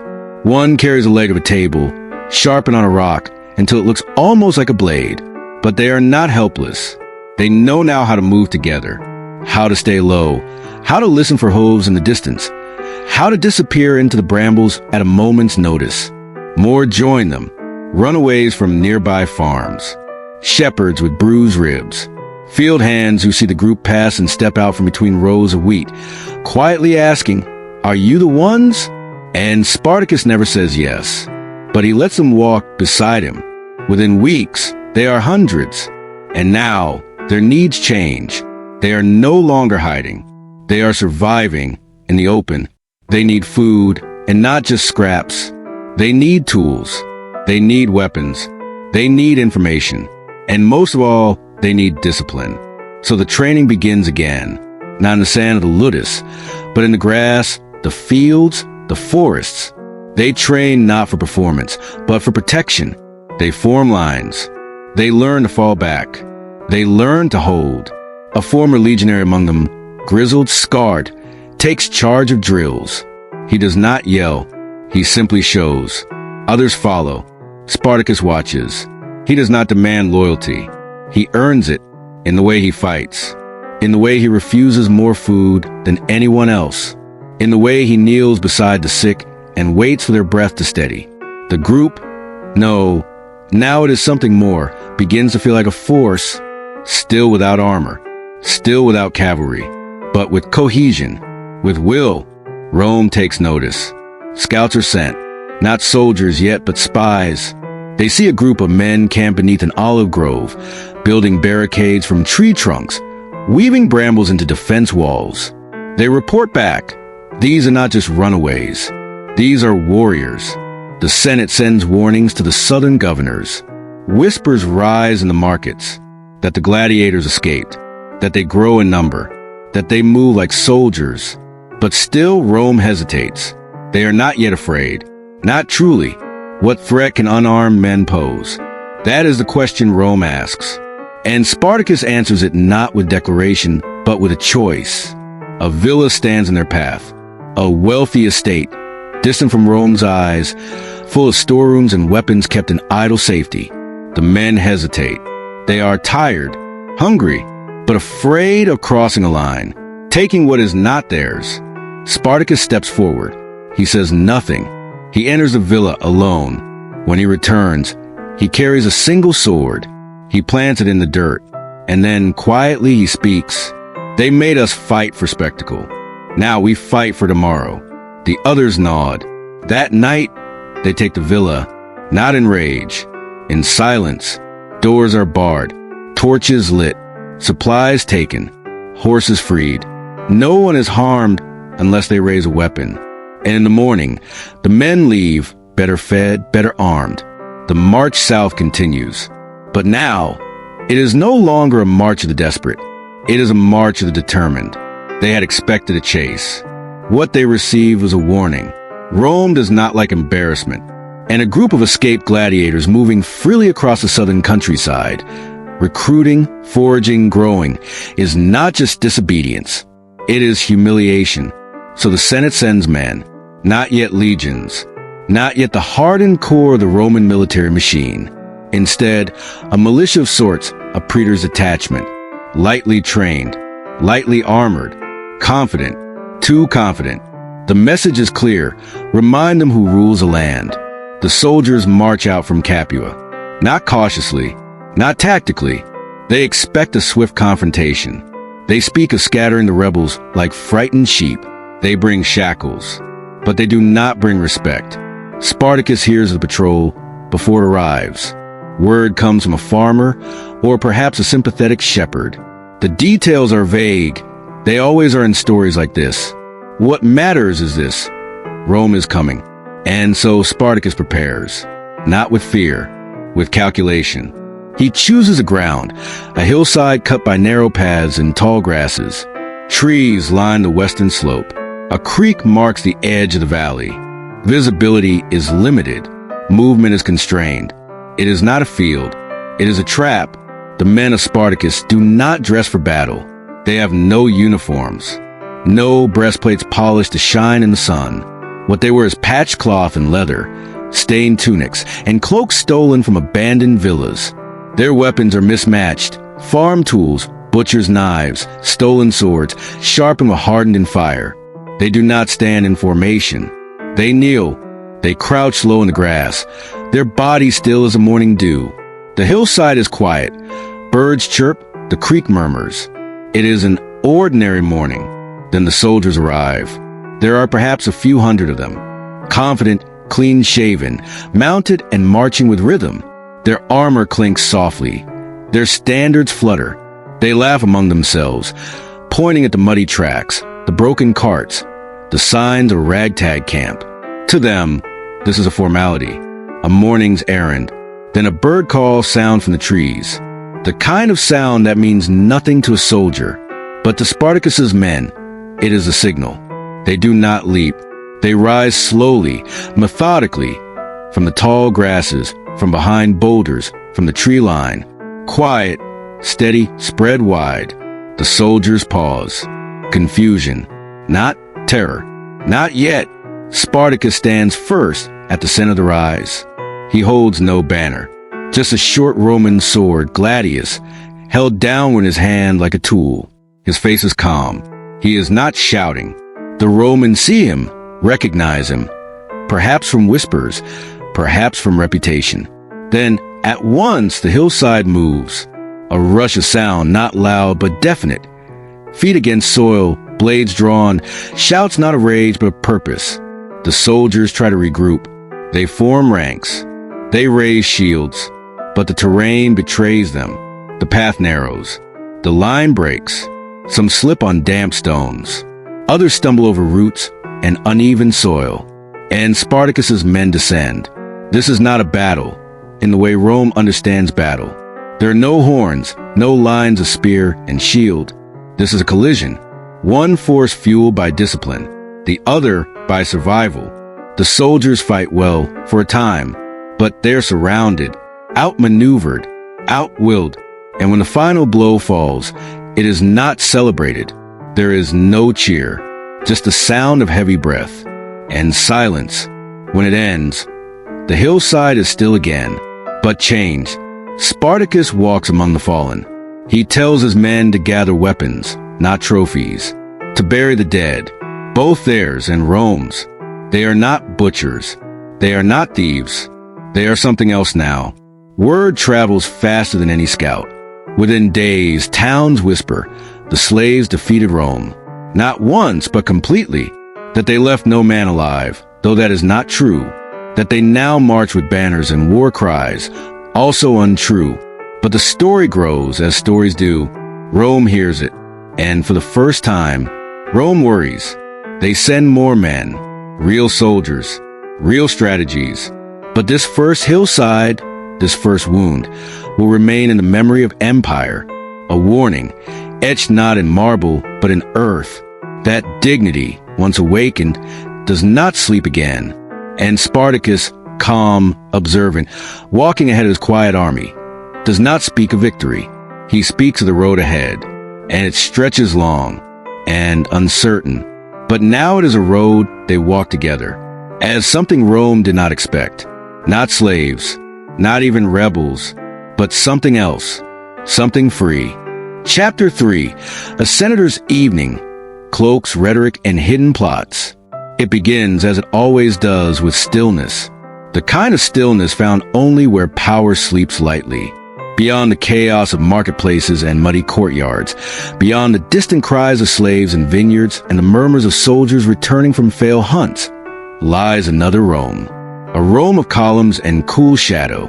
A Rome that begins behind a gate, not iron or wood, but bronze, etched with myth. The gate opens, not with force, but with gesture. And what lies behind it is not merely a home. It is a villa, but more than that, it is a performance. From the outside, it is quiet, restrained, a facade of modest strength. But step beyond the threshold, and the illusion peels back. You find yourself in an atrium paved with black and white mosaic.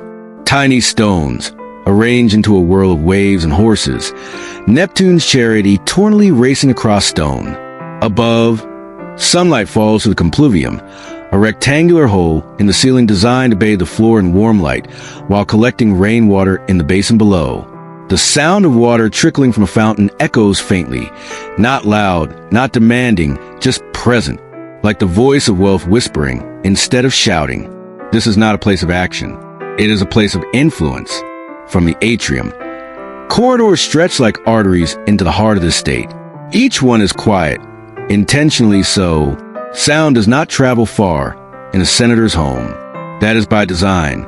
Thick walls, carefully laid tiles, the hush of heavy curtains, all conspire to create a kind of cultivated silence. Conversations are private here, not because there is nothing to hear, but because everything said matters. You walk slowly, your sandals pressing softly into the cool floor. The walls are not left bare. They are painted. Frescoes in warm ochre and dusty crimson. Green fig trees curling up columns. Birds with heads tilted in stillness. A young Venus rising from the sea. Her eyes soft, lips parted. Myths become decoration. But it is not only beauty. These are signs. A language of status. To own such imagery, rendered so skillfully, means connections, means access to artists, to material, to knowledge. The walls are a quiet boasting. The senator need not speak of his power. It breathes in pigment. Further in, the peristyle garden opens up, a private paradise.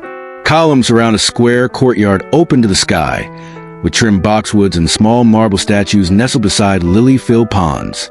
The air here is cooler, filtered through shade and damp stone.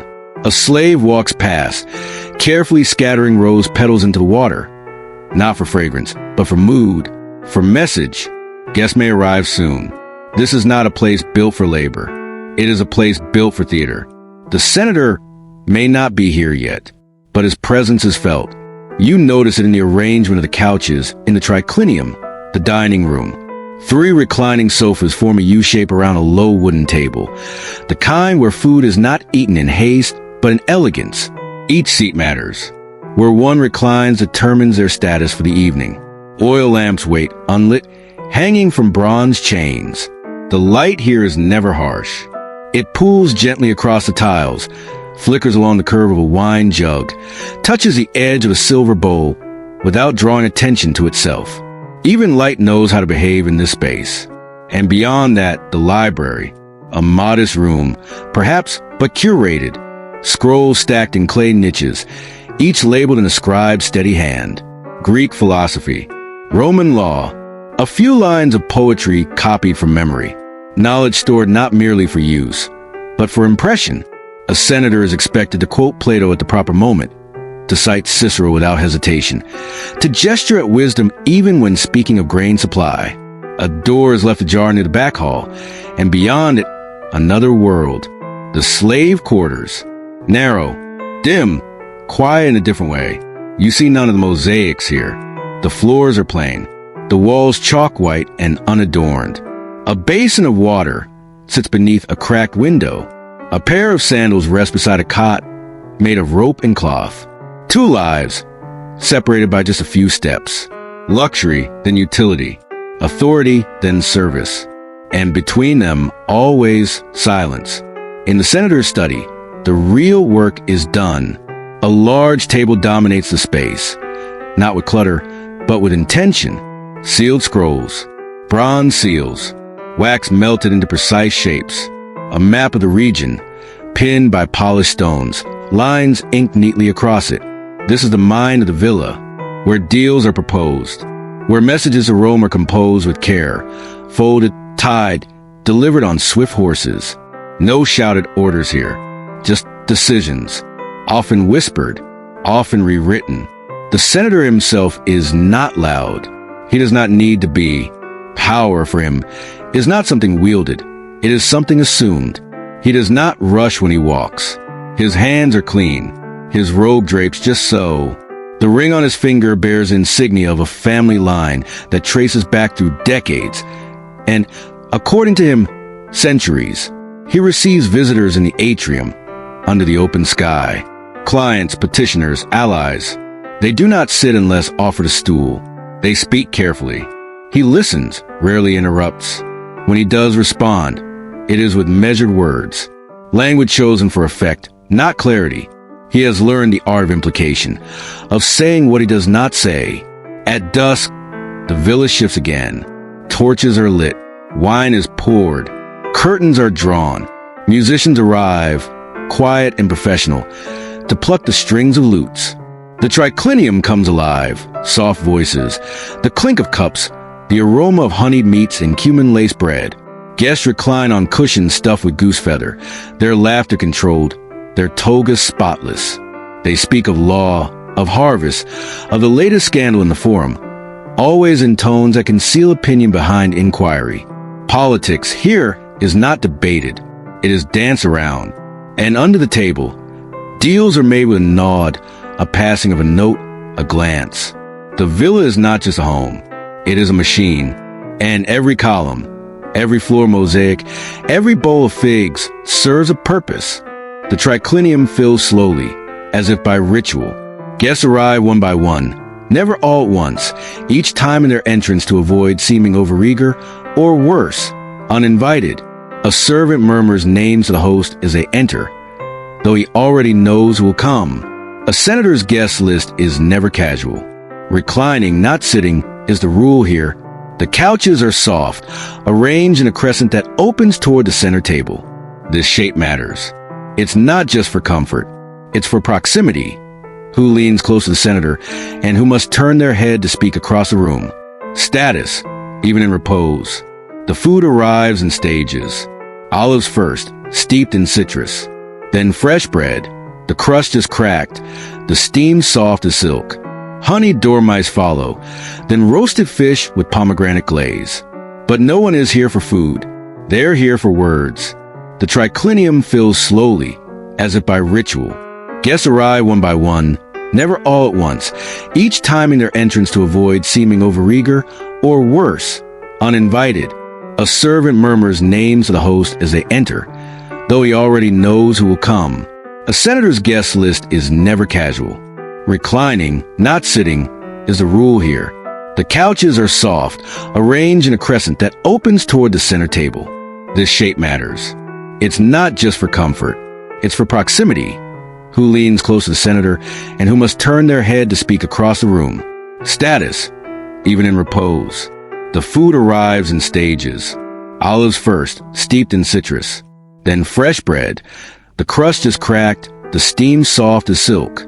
Honeyed dormice follow, then roasted fish with pomegranate glaze. But no one is here for food. They're here for words. They're here for the performance. Because in this room, every word weighs something. Every silence, every tilt of the head, every raised cup or lowered eyelid carries meaning, or is made to seem like it does. The senator watches the room like a conductor. He does not speak much at first. That is the privilege of the powerful, to wait while others circle them. He listens as men discuss the rising cost of grain in Ostia, how the roads are slow with carts, how the docks are crowded. But these aren't complaints. These are signals. One man, draped in a robe dyed slightly darker than custom permits, leans in and laments the chaos in Sicily. He speaks of rebels, of how slaves are no longer content to serve. He says it with a sneer, but his eyes are watching the senator. Testing. Another man, older, fingers the stem of his wine cup and chuckles. It is a shame, of course. But what can we do with so many idle hands and too few whips? His voice is amused but careful. Laughter circles the room, not loud but measured. The senator says nothing. He takes a piece of bread, tears it, dips it in oil. When he speaks, it's not to respond. It's to pivot. He turns to a different guest, a rising official, young, golden-haired, and asks about his father's estate in Cumi, how the citrus trees have fared this spring. The question is benign, but it draws the attention elsewhere. This is how power shifts in the dining room, not with declarations, but with redirection. The conversation flows like the wine, smooth, continuous, and never quite what it seems. A poet at the table recites a verse, light, charming, filled with allusions to Neptune and Venus. Everyone laughs politely. One man nods slowly and adds a clever quote from Virgil. The senator smiles at the wordplay, not the wit, because he hears what lies beneath it. He notes who aligns with who agrees, who hesitates before agreeing, who changes their opinion depending on who last spoke. These things matter, more than they know, because after dinner, when the lamps burn lower and the guests retreat to the garden or the baths, the senator will remember. He always remembers. A whisper here, a man at the end of the couch subtly mentioning that his cousin seeks a governorship. Another whisper, someone suggesting that the rebellion, the one led by Spartacus, might be more serious than previously thought. All spoken as if in passing, but there is nothing casual here. Every guest is auditioning. They want something. A contract, a favor, a letter of recommendation, silence on a matter best left unspoken, access, always access, and the senator, cloaked in ease, reclining on his left side, drinking slowly from a cup of imported glass, decides what he hears and what he chooses to ignore. He may say nothing tonight, but tomorrow, his scribes will receive instructions. By now, the dining has slowed, plates have been cleared, fingers wiped with scented cloths. The room carries the low hum of wine-slowed voices. A musician plucks at a lyre in the corner. Soft, repetitive. The sound fades into the walls like perfume. And now, with the formality softened, the real questions are asked. What do you think of Crassus's position on the roads? Surely the consulship can't be decided yet. Have you heard? Gellius is raising troops again. Each question framed as curiosity, none of them innocent. But the senator is never trapped. He answers with stories, with old anecdotes. He recalls a moment in the Senate years ago, how a proposal to pave the southern roads was blocked by a man now dead and forgotten. He smiles. He offers no conclusion. And somehow, he has answered, without answering at all. This is rhetoric as a dance, a theater of precision. To dine here is to engage in a performance of trust and mistrust, of favor and withholding. Every man in this room knows that tonight's seating could shift tomorrow's alliances. And so they watch, and speak, and eat when it's polite. But their minds are elsewhere, already composing letters, replaying conversations, noting who whispered what and when. By the end of the evening, the senator has gained more than satisfaction. He has gathered a landscape of intention, who seeks power, who fears change, who can be counted on, who must be watched, all without a single confrontation, all over dinner, all beneath oil lamps, beside marble walls. The guests have reclined, the courses have passed, the laughter has thinned. Now the real evening begins, when the oil lamps burn lower and the servants have disappeared behind velvet curtains, when sandals are loosened and voices fall just above a hush, when even the lyre in the corner plays slower, not by command but by instinct.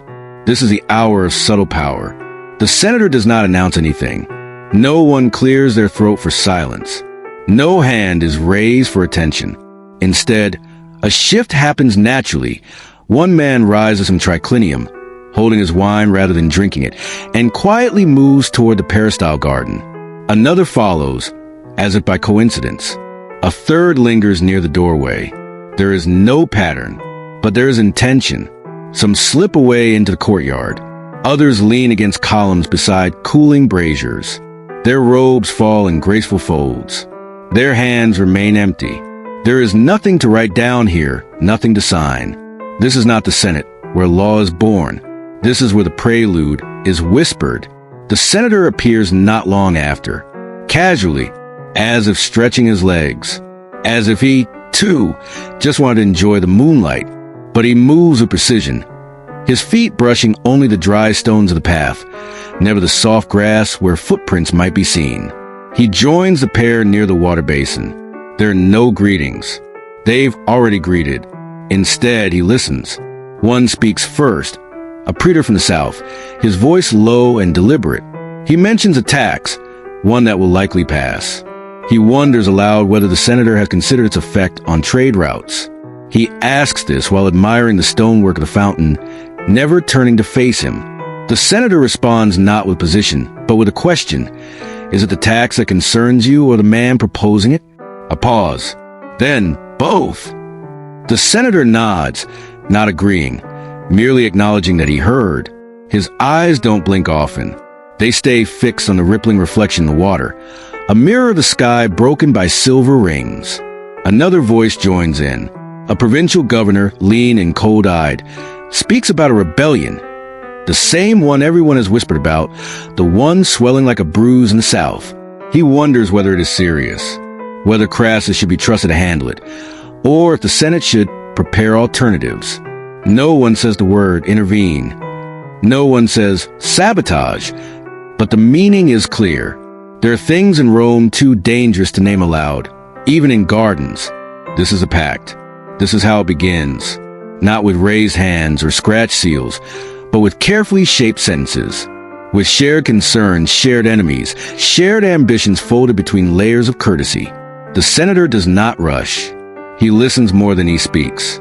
He watches their faces in profile, listens for tone more than word. Sometimes silence is his answer. Other times it's a gentle offer. I hear the grain shipment to buy may be delayed. A friend of mine is overseeing the harbor. Perhaps I should write to him. A small thing, but not small to the man who needs it. He nods. A deal has just been made. Not a transaction, an understanding. Across the garden, another group gathers. Their voices rise slightly. Laughter sharper now. One speaks of the races, the factions, how the Greens are winning too often to be believed. Another mentions a cousin who has suddenly come into wealth.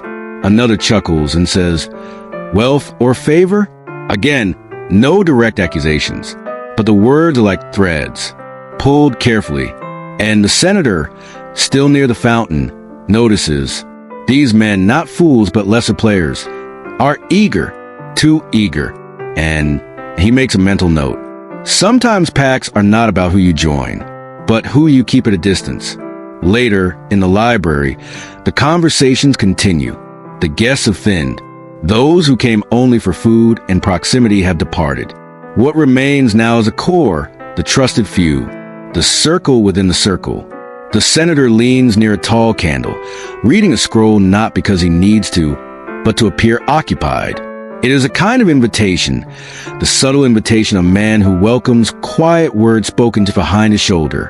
A voice does come, soft, measured, a tribune who commands little in the forum, but speaks now with purpose. He describes a vote upcoming, one that will affect land inheritance in the western provinces. He does not say how he will vote. He simply describes the landscape of support. And he says one name, a name of a rival, one the senator also finds troublesome. No expressions change. No eyebrows lift. But the senator rolls up the scroll, sets on the table, and murmurs something about old friends who forget their place. It is not a promise, but it is a seed. And that is how these nights grow, with seeds. By the time the last guest departs, the lamps are low. The servants return, silent as ever, to clear goblets, relight hallway torches, fold and use cloaks. The senator stands in the atrium, still, alone. He does not smile. He does not frown. He simply breathes in the cooled air, heavy with incense and wax and late summer leaves. He walks finally to his desk. He takes up a stylus, but writes nothing. Not yet. Instead, he reflects. Tonight, for men offered subtle allegiance. 2 offered leverage. 1 overstepped. And another tried to listen too much. He will remember all of it. The next day, messages will be sent. Coins will change hands. A shipment will be delayed. Not forever, just long enough. A letter will arrive in the provinces, carrying quiet instructions. And a guest who laughed too loudly will not be invited again. nothing will seem changed. But everything has, because pacts made in the Senate must be declared. Pacts made under candlelight endure in silence. The forum is where the public sees politics, but it is not where power begins. In Rome, true influence lives beyond the marble platforms and carved statues. It winds through corridors of private estates, is sipped in wine under archways, traded in the hallways of temples, and carried on the shoulders of messengers, often anonymous, often silent. The senator knows this well. When he enters a forum, his stride is slow, purposeful. He speaks only when necessary, and always after listening. But what the crowd sees, the gestures, the debates, the oratory, is only the final movement in a game long underway. The forum is loud by design. Horses clatter across the paving stones. Merchants call out prices for bread, olives, and dyed cloth. Orators raise their voices, projecting not just arguments, but identity. Everywhere there is motion. Slaves scurrying, guards marching, statues watching silently from their pedestals. It is a theater. But for those who wield true influence, it is also camouflage.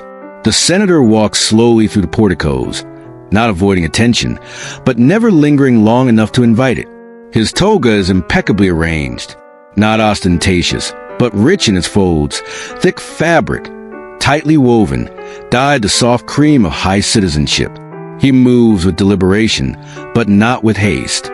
A boy rushes to his side, not his servant, not officially, but a messenger who always seems to appear with the right parchment at the right time. The senator reads the seal. He does not open the scroll. Not yet. He continues on. To the untrained eye, it seems casual. But every step is part of choreography. He knows who to greet, and when not to, a nod to a magistrate with whom he shares a silent understanding, a glance toward a tribune who has recently shifted allegiance, a pointed lack of acknowledgement toward a man who spoke too freely at last week's banquet. This is politics in its purest Roman form. No proclamations, only precision. Behind the curia, in a shaded corner where senators occasionally pretend to rest, deals are quietly born. The senator leans against a column. Another approaches, younger, ambitious, slightly too eager. He adjusts his sash as he speaks, citing unrest in the southern provinces, concerns about troop morale. His words are carefully chosen, his tone deferential. The senator listens. He does not interrupt. He lets the man talk and talk and talk until the man, slightly flushed, pauses. Then the senator asks a single question. And what would you propose? A test. The younger man responds quickly, too quickly. The senator notes it. He says only, interesting, and steps away. Nothing is confirmed. Nothing is denied. But the power has shifted. The younger man will think all night about what he said, whether it was too bold, too cautious, too revealing. And the senator, he already knows, because power to him is not a prize. It is a process. Sometimes, influence does not involve politics at all. It may begin with a visit to a temple. Public, yes, but also layered. The senator lights a small offering at the altar of Jupiter, not because he is especially pious, but because a priest he trusts happens to be near. A quiet exchange. A comment about the timing of the upcoming vote on land reform. A shared concern about the city's grain reserves. A knowing glance exchanged over the heads of less attentive citizens. The priest will mention this conversation, subtly, to another, and so a thought spreads, not as a demand, as an idea. And once an idea feels like common wisdom, the senator never needs to claim it. It becomes policy, as if by consensus. Later, back in his villa, the senator reads a scroll. It is from a merchant in Ostia. It confirms the arrival of a shipment. Spices from the east, timed to coincide with proposed trade tariff. It is not coincidence. The tariff will pass, because the senator knows how many men it will enrich, and which of those men owe him favors. He does not need to speak in support of it. In fact, he may publicly question its fairness, but he knows how to count, and he knows who counts on him. Sometimes, influence is quieter still. A freedman, trusted, discreet, delivers a message to a scribe working for a rival senator. The message is not a threat. It is a suggestion, a correction, a way to avoid embarrassment in an upcoming debate. The rival never hears of the source, but the scribe remembers. And the next time the senator's name is mentioned in those quarters, it is with caution and respect. No one is publicly humiliated. No one wins applause. But reputations bend like reeds in the wind. And the wind, unseen, is his. In this game, nothing is accidental. Even silence can be strategic. A senator choosing not to attend a public vote sends a message, not of absence, of disapproval, or of superiority, or perhaps alignment with another unseen interest. A senator who listens carefully, then sighs faintly, that, too, can shift the room. The real power lies in interpretation, and he lets others do the interpreting. By dusk, the forum is quieter. The merchants are packing their wares. The stones are still warm from the day, and the senator stands beneath the statue of Romulus, the founder, the twin, the first to build something from dust. He looks up, not to admire, to remember that every statue in this city was once just clay, and every law, every policy, every command, once a whisper in the garden of a villa. Influence, real influence, begins long before the forum, and it echoes long after. There is a ledger the senator keeps, but it does not sit on his desk. It is not scratched onto parchment or etched in wax tablets. It lives elsewhere, just behind his eyes, somewhere between memory and instinct. This ledger tracks nothing as crude as coin. It tracks obligation. And in Rome, obligation is more valuable than gold. The senator knows who owes him a favor, and why. He knows which favors he has granted and which he has withheld, not out of cruelty, but because sometimes refusal builds more loyalty than generosity. He knows who will remember what they owe, and who will need reminding. There is a ledger the senator keeps, but it does not sit on his desk. It is not scratched onto parchment or etched in wax tablets. It lives elsewhere, just behind his eyes, somewhere between memory and instinct. This ledger tracks nothing as crude as coin. It tracks obligation. And in Rome, obligation is more valuable than gold. The senator knows who owes him a favor, and why. He knows which favors he has granted and which he has withheld, not out of cruelty, but because sometimes refusal builds more loyalty than generosity. He knows who will remember what they owe, and who will need reminding. A whispered recommendation for a nephew, a pause in debate, so another man's bill might pass first. An unexpected letter of support sent to a commander in the provinces, seemingly unrelated to the senator's interests, but perfectly timed to benefit an ally. Each gesture is a coin unseen. Each silence is a stamp of influence, and so the shadow ledger grows. It included a merchant in Alexandria who once smuggled olive oil past the blockade, and now ensures that a certain senator's ships always load first. It includes a magistrate in the countryside who was once saved from disgrace by the senator's lawyer, and now always votes yes when requested. It includes a freedman whose son now tends vineyards outside of Cumy, because a senator arranged it quietly through the back door of a bureaucrat's office. No one speaks of these debts, but they shape the world.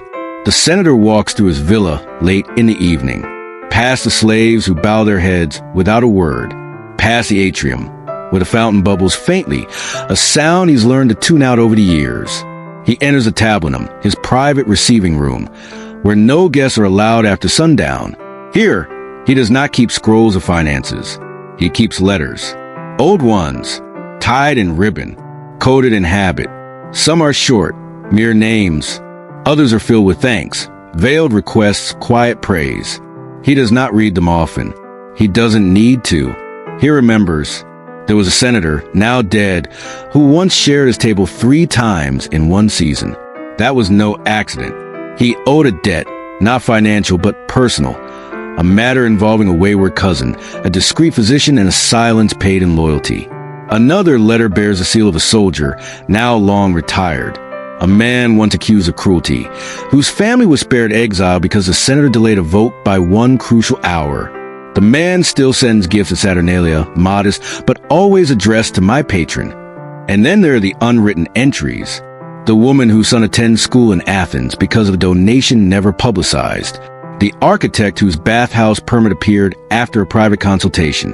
The rival whose cousin's scandal was allowed to fade, not out of kindness, but because sometimes the shadow ledger is balanced not by gain, but by restraint. This is the economy behind the empire, and it moves more quietly than coin ever could. Because in Rome, wealth is not always counted in denarii. It is counted in trust. And trust is a currency far harder to mint. It must be cultivated, tended, grown, not spent. And so the senator cultivates. At a public banquet, he listens carefully to a fellow patrician complaining about a legal technicality involving land grants. The senator says nothing. Later, he arranges for an obscure jurist, someone the complainer does not know, to offer unsolicited advice that resolve the issue. The patrician never sees the senator's hand, but he remembers who sat beside him and remembers how things got better.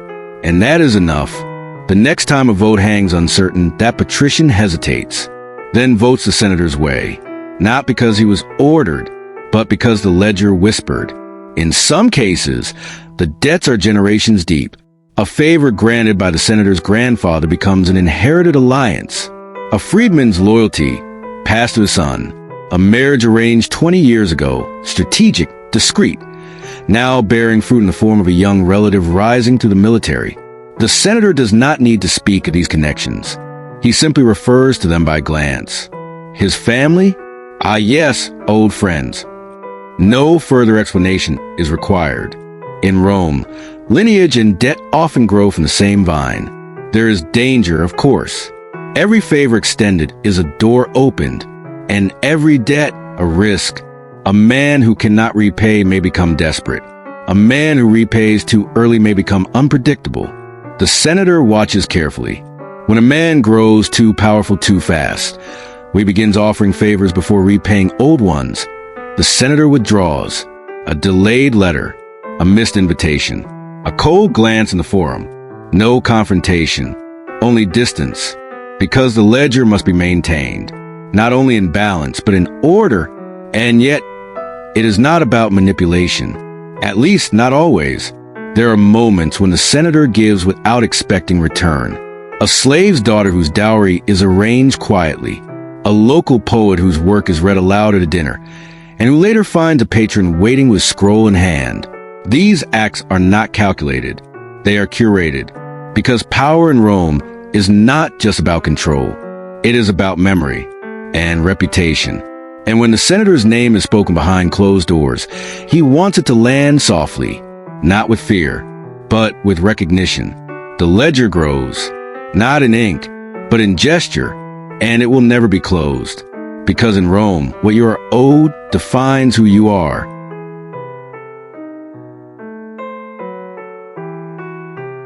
Midnight is not always a time for rest in Rome.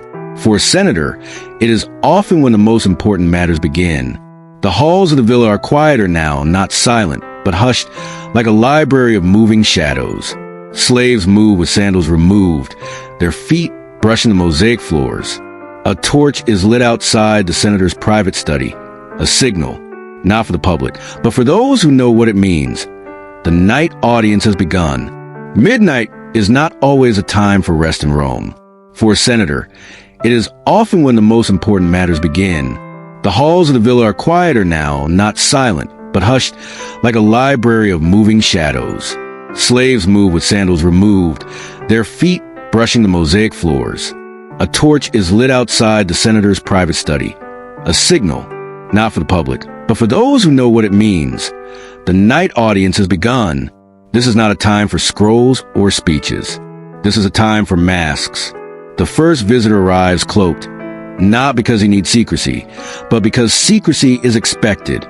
He is a man of modest birth but growing influence, a supplier of horses to the army, but also a man with access to commanders whose loyalty is not yet assured. He does not sit until the senator gestures.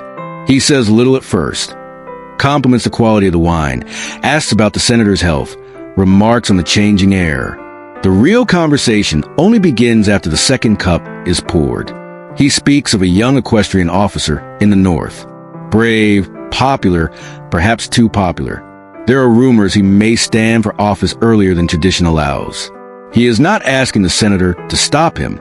He is asking if the senator is already helping him. The senator replies with a shrug. Perhaps, perhaps not. What matters is what others think. The man nods, finishes his wine, and leaves, understanding everything, without hearing it said. The next visitor is different. A woman, veiled but known, the wife of another senator, older, entrenched, unbending. She brings no servant, only a quiet urgency in her voice. She speaks of her husband's illness, not physical but mental. His temper grows worse. His memory frays. He speaks aloud things better left unspoken. And there are decisions being made in his name, but not by him. She is not asking for pity. She is asking for leverage, and offering it, too, in exchange for the senator's discretion, for his silence on the matter of a land proposal her husband opposes. She offers something more lasting. Her own influence among the wives of other senators. Influence that matters during festival seasons, temple endowments, and the subtle weaving of opinion in elite circles. This, too, is politics. Unrecorded, but real. The senator listens carefully, then nods once. She leaves without finishing her drink. And then there are the messages that come without visitors. A small box delivered by hand, containing a carved gem, a miniature likeness of Mercury, god of negotiation. No note, no seal. But the senator knows the sender. A merchant family seeking protection from rising tariffs.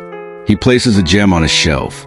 Later, he will return it, with a different token enclosed, a sign that the senator remembers and perhaps approves. The study itself becomes a stage. Candles flicker. The low flames blur the lines of the senator's face. He leans back in his chair, not to relax, but to shift the balance of power. Visitors must speak upward. He must listen downward. A servant occasionally enters with wine or fruit, but never stays. These moments are not for witnesses. Sometimes, the topics are banal. A dispute over property lines, a request for a judge to show leniency, a debate about the right age to send a son to Athens for education. But nothing is ever truly banal. Each topic touches something greater. A neighbor's wall encroaching on sacred land may stir religious unrest. A lenient judge today may become a loyal ally tomorrow. A boy educated abroad may return a man aligned with the senator's values. So even in the quiet, the private, every conversation turns the wheel. And then, just before dawn, the final visitor arrives. No name is spoken. This man is not a senator, not even a citizen, technically. But he is powerful, an agent of someone higher still. Perhaps a general, perhaps a banker, perhaps both. He brings rumors. Whispers of a foreign deal, a shipment delayed, a centurion bribed. Nothing confirmed. Nothing actionable, but everything important. The senator does not react, only listens. He asks one question. What does your master want in return? The man smiles. Only your attention. And he has it, because the private at this hour is never personal. It is always political. When the last guest departs and the torch is extinguished, the senator remains. Alone, he does not feel tired. He feels awake. Not in the body, but in the mind, as if the true work of the day has only just concluded. He reflects on what was said, and more importantly, what was not. He replays each glance, each hesitation, each carefully chosen word. He does not record these things. He remembers. Tomorrow, he will make a comment to a colleague in passing. He will send a letter recommending patience on a vote. He will suggest to his steward that a gift of figs be delivered to a certain estate, and that it be late. These are not random acts. They are the continuation of the night's performance. Midnight may be over, but the masks linger. In the Roman world, no distinction exists between the public man and the private one. The home is the office. The guest is the client. The favor is the currency. And the night is the meeting. By candlelight, alliances are cemented not in ink, but in tone. By whisper, careers are launched or ended. And in the silence after midnight, Rome continues, not in the forum, but in the folds of one man's robe.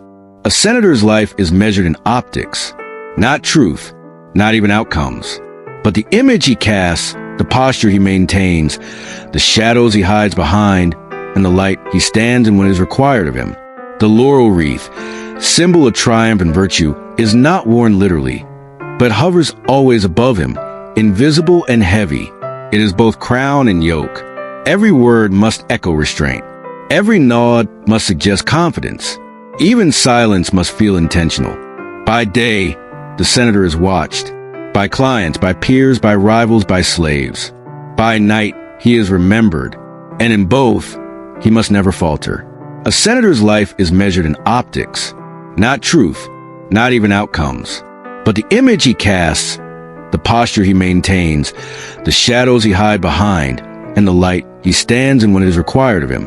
The laurel wreath, symbol of triumph and virtue, is not worn literally, but hovers always above him, invisible and heavy. It is both crown and yoke.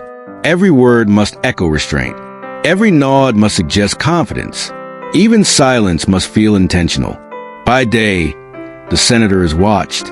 By clients, by peers, by rivals, by slaves. By night, he is remembered. And in both, he must never falter. He cannot slump even in private. When he walks through his own atrium, his back must remain straight. When he receives a letter, he must read it slowly, as if everything he does is considered, never rushed, never startled. Even when alone, he trains himself to avoid sudden gestures, because someone is always watching. And if not watching, then remembering. A servant sees him hesitate. A freedman sees him sigh. And word spreads like smoke through a narrow alley. Did you hear? He looked tired. So he practices, not in front of a mirror, that would be vanity, but in the rhythm of his days. He stands in the courtyard every morning, offering small sacrifices to the household gods, knowing his posture will be imitated by his son and judged by his steward. He answers questions with a raised brow and a thoughtful pause, not because he needs time, but because careful hesitation suggests deeper thought. Even when surprised, he never flinches. He has learned to frown slowly, to blink once instead of twice, to breathe through the nose, always through the nose, because control is the currency of respect. When he attends a funeral, he weeps only once. When he celebrates a victory, he smiles without teeth. When he listens to flattery, he inclines his head but never laughs. Emotion is not forbidden, but it must be sculpted. Just as his home bears sculptures of gods and ancestors, so too must his demeanor suggest ideal forms, gravitas, dignitas, octoritas, and he knows deeply that he is always performing. Even in his sleep, he likely dreams in poise. Yet beneath the surface, there are cracks. He remembers a night during a storm, lightning flashing over the Palatine Hill. He was alone in his library. A scroll had arrived. Word of a friend's disgrace, a friend he had once promised to protect. He felt it like a wound, but when his steward entered moments later, he simply asked for another candle. Nothing more. The tears did not come until long after the lamps were out. No one saw them, and that was important, because appearances are not vanity. They are armor. Rome is a city of sharp tongues and sharper expectations. One misstep can become legend. One poor showing at a festival may echo for years in whispered circles. A senator who drinks too much. A senator who laughs too loudly. A senator who gestures like a plebeian. These things seem small, but they are not. They are the sand beneath a column's base. Enough of it, and the structure tilts. Even in his own home, the senator curates his behavior. His wife knows what to say in front of others. His children are taught not to whine or yawn. His slaves are trained not only in task, but in theater. They must appear loyal and unseen, busy but not intrusive, content but not cheerful. The senator does not believe he is cruel. He believes he is necessary. He recalls a younger version of himself, brash, idealistic, quick to speak. He had thought then that oratory was about sound. Now, he knows it is about silence. The silence between lines. The silence after question. The silence that makes others lean in. Control the silence, and you control the conversation. Control the conversation, and you control the room. control the room, and you may one day control Rome. Yet there's irony in this, because the man who seems to control everything often controls the least. He cannot choose when to rest. He cannot choose to appear uncertain. He cannot admit when he is afraid. He is wrapped in a toga, not just a cloth, but of expectation, its folds binding tighter with every year. The laurel is invisible, yes, but it leaves marks all the same. At night, he sometimes stands at the edge of the villa's upper terrace, looking out over the tiled roofs. The city sleeps, mostly. Torches flicker in distant windows. A dog barks. The wind nudges the olive branches, like an old friend who has grown shy. Here, no one sees him. Here, he allows himself a different breath, deeper, unguarded. And in that breath, a quiet truth returns. He is tired, not of duty, but of vigilance. He does not resent the mask. He only wishes it fit more gently. And then, from behind, a servant's footstep. The senator straightens, composes, turns with a polite nod, and the mask returns. Because Rome does not reward honesty. It rewards endurance. Chapter 4. Pompey's Final Day. What Ash Preserve in Time Forgot. The morning light was gentle. It brushed over tiled rooftops, warmed the stucco walls of villas, and slipped through the narrow alleys where shutters creaked open and sleepy vendors set out baskets of figs and olives. The sky was cloudless, the sea calm, and Vesuvius, that great shadow in the north, stood still and silent as it had for generations. In Pompeii, nothing seemed urgent. Dogs barked. Children raced across the forum steps. Bakers stoked ovens filled with round loaves. Wealthy patrons dictated letters. Slaves swept courtyards and fetched water from fountains. The city was alive and utterly unaware. A man named Lucius had already opened his bakery by first light. By 6 a.m., smoke curled from his domed oven as he loaded round loaves shaped with distinctive stamps, a mark of both pride and practicality. He greeted passers-by not with joy, but with routine, his hands already dusted in flour. It was a job of habit, not hope, and Lucius had long stopped wondering what might lie beyond Pompeii's streets. Down the lane, a girl named Amara swept the atrium floor of a small domus, her bare feet scuffing softly against the mosaic tiles. The volcanic dust that gathered each night, a fine layer nearly unnoticeable, was always there. No one thought it strange. It had always been this way. The mountain above breathed slowly, quietly, and so did the city below. Pompeii in the morning was a hum, not a roar, a mosaic of motion.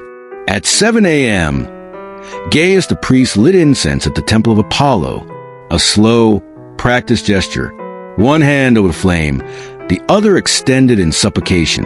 The smoke curled upward, offering no omen, no sign, just a scent of burning laurel. Near him, a beggar crossed himself at the temple gate, as if the gods might grant a small mercy in exchange for reverence. By 8 a.m., Titus, a forum orator in training, recited lines from Cicero in the shaded portico of a colonnade. His voice was low but deliberate, shaping vowels with care. He believed in the power of words, though no one listened just yet.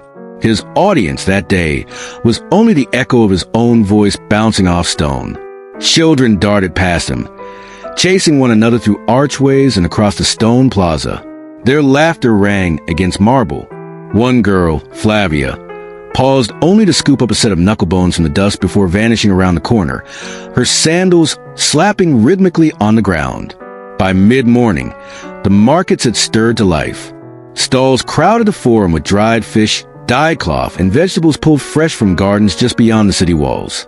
Marcus, a merchant with fading patience, argued with a wool supplier over the hue of a boat dyed in Tyrian purple. The cost, he insisted, had been agreed upon. The supplier disagreed. Neither raised their voice. Not yet. There would be time. Just beyond the stalls, Claudia, a matron of means, examined jars of preserved olives. She pinched a sample between her fingers, sniffed it, and nodded silently. Her household would be pleased, or at least quiet. She moved on without waiting for the merchant's thanks. All around, Pompeii moved with the grace of routine. Everyone knew their place. Everyone knew the rhythm. It was a city built on patterns.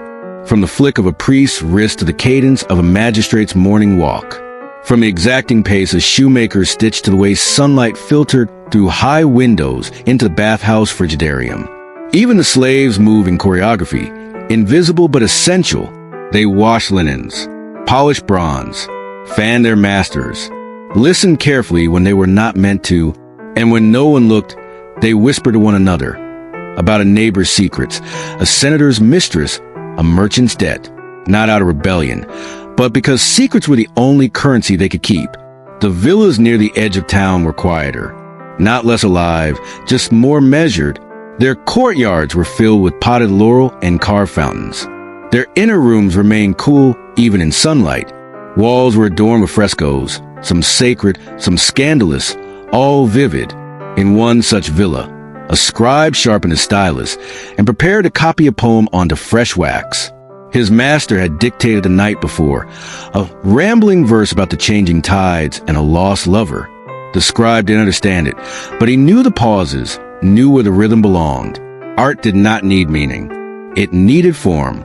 Outside, a young boy chased a lizard along the garden wall, giggling to himself. And above it all, the mountain watched, its flanks green, its peak quiet. Birds circled high. Smoke from cooking fires rose in gentle spirals. The city breathed in its own rhythm. And still, no one noticed a slight tremor that shook a vase in one atrium. No one paused at the sudden squawk of birds taking flight. No one questioned the taste of the water that morning, faintly metallic, but not unusual, because in Pompeii, life felt permanent. Vesuvius had always stood there, unmoving, untouched. The gods would not allow destruction on such a beautiful day.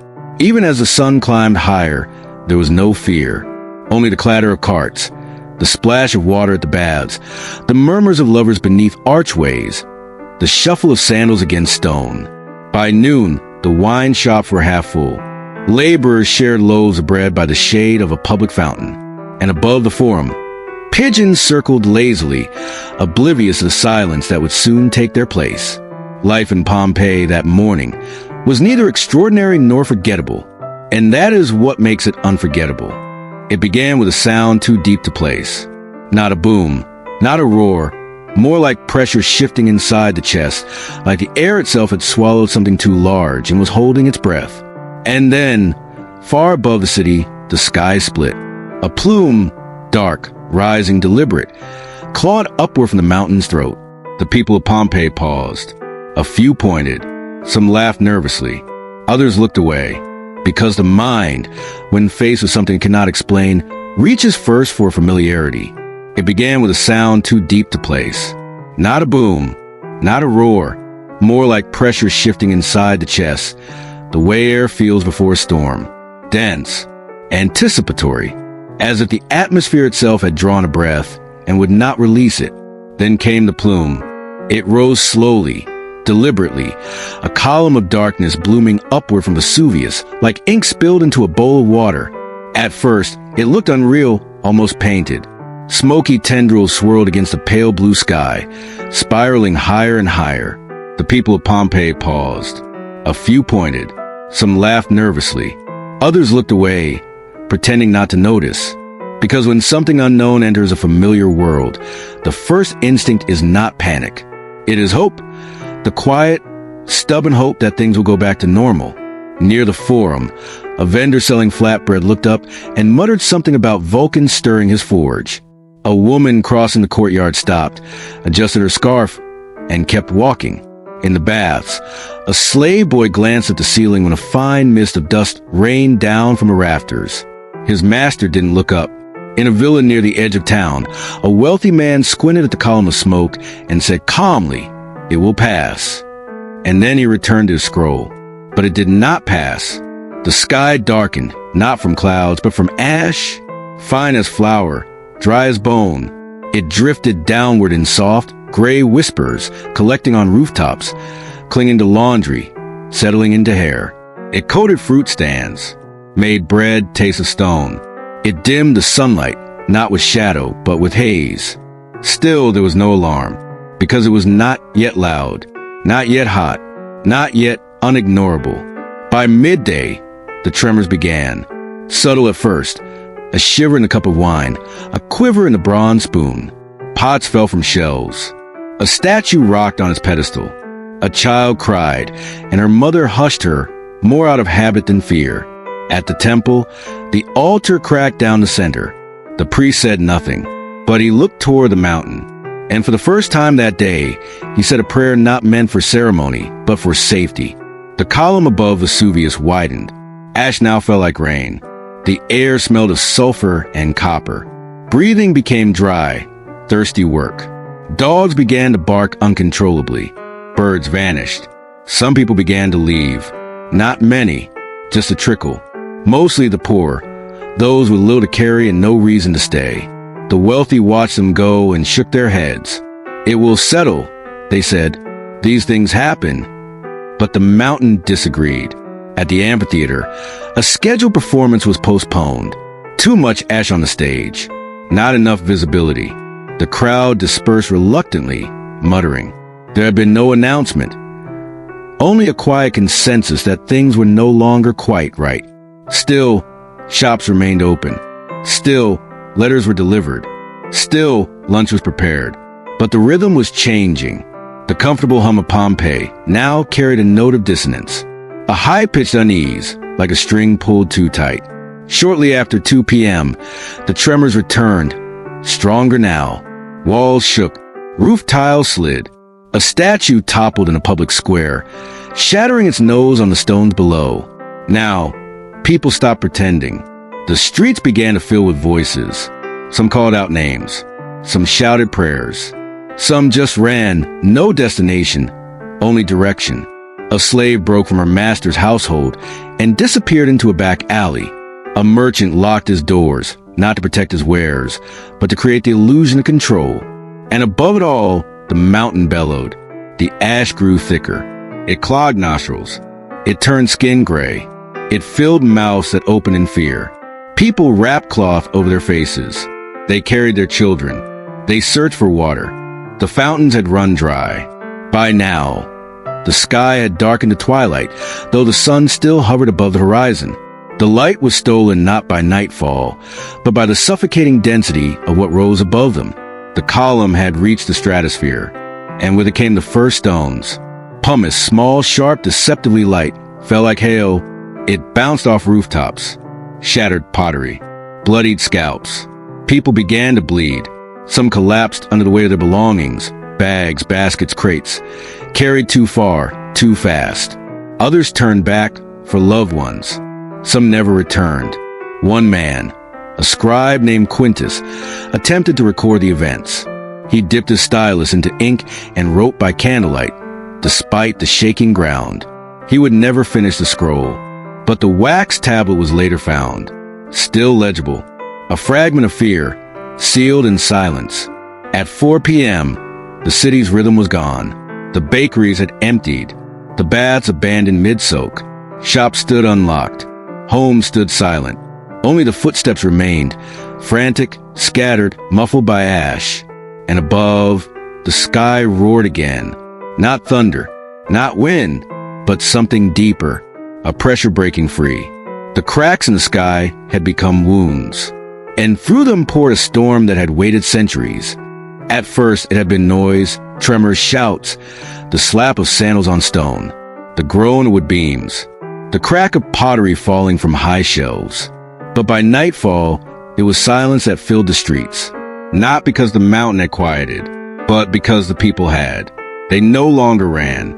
They no longer called out. They no longer hoped. They crouched in corners, held cloth over their faces, sat in cellars, backs a wall, praying without sound. The ash fell thicker now. It did not flutter. It poured. At first, it had been noise, tremors, shouts, the slap of sandals on stone, the groan of wood beams, the crack of pottery falling from high shelves. But by nightfall, it was silence that filled the streets, not because the mountain had quieted, but because the people had.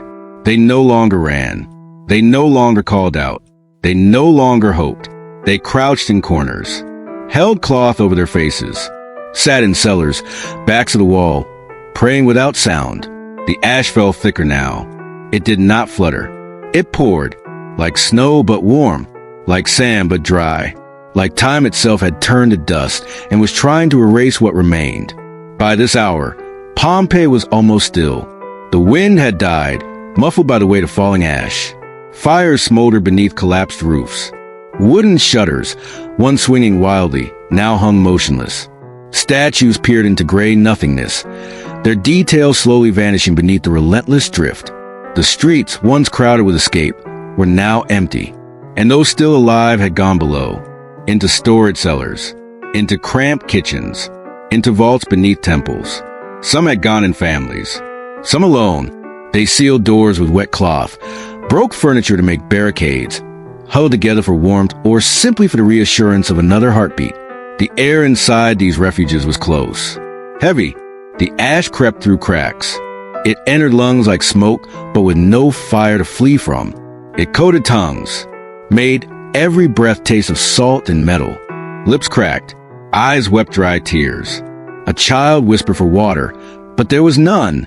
A man sang softly, not for others, but for himself, a hymn to Jupiter Optimus Maximus, his voice barely audible over the rustle of ash falling on roof tiles like endless grain. In the Villa of the Mysteries, a woman sat alone in the triclinium, surrounded by frescoes of painted dancers and gods. She had refused to leave. The gods will not punish the pious, she had said earlier. But by now her voice was silent, her lips pressed shut. Her hands were clasped, not in prayer, but in stillness. Ash had begun to pile in the corners of the room, a fine drift that blurred the edges of mosaic and marble alike. The gods on the wall did not move. Their painted faces remained calm, but the air was thick with forgetting. By midnight, the city had changed shape. Domes sagged, porticos collapsed, roofs buckled under the weight of the fallout. The grand villas and humble shops alike bore the same pale shroud. Their edges softened, their entrances obscured. Walls began to fail, some crumbling outward, others imploding from above. A fresco depicting Venus rising from the sea split diagonally down her face, the cracks spidering through her painted eyes. The temple of Jupiter still stood, but barely. Its columns had blackened with soot, its steps lost beneath ankle-deep dust. Even the gods, it seemed, were being buried. There was no more sky, only shadow. The ash above now blocked every star, every moonbeam. The only light came from within, candles, oil lamps, an occasional blaze where a roof had caught fire. But even those fires were quiet, consumed more by the ash than by air. One by one, the lights winked out, and Pompeii became dark. In one cellar, a young couple held each other beneath a stairwell. Their faces were smeared with ash. The man had once been a stonemason, the woman a vendor of lentils. Their names are unknown. Their bones would later be found locked in that same embrace. Their final moment was not dramatic. It was still. Their chests had risen and fallen more slowly, until finally they did not rise at all. They died with dust in their mouths, but also with arms around one another. Even as the mountain raged, love remained. Elsewhere, a dog had been tied to a post in a small courtyard. It had tried to escape.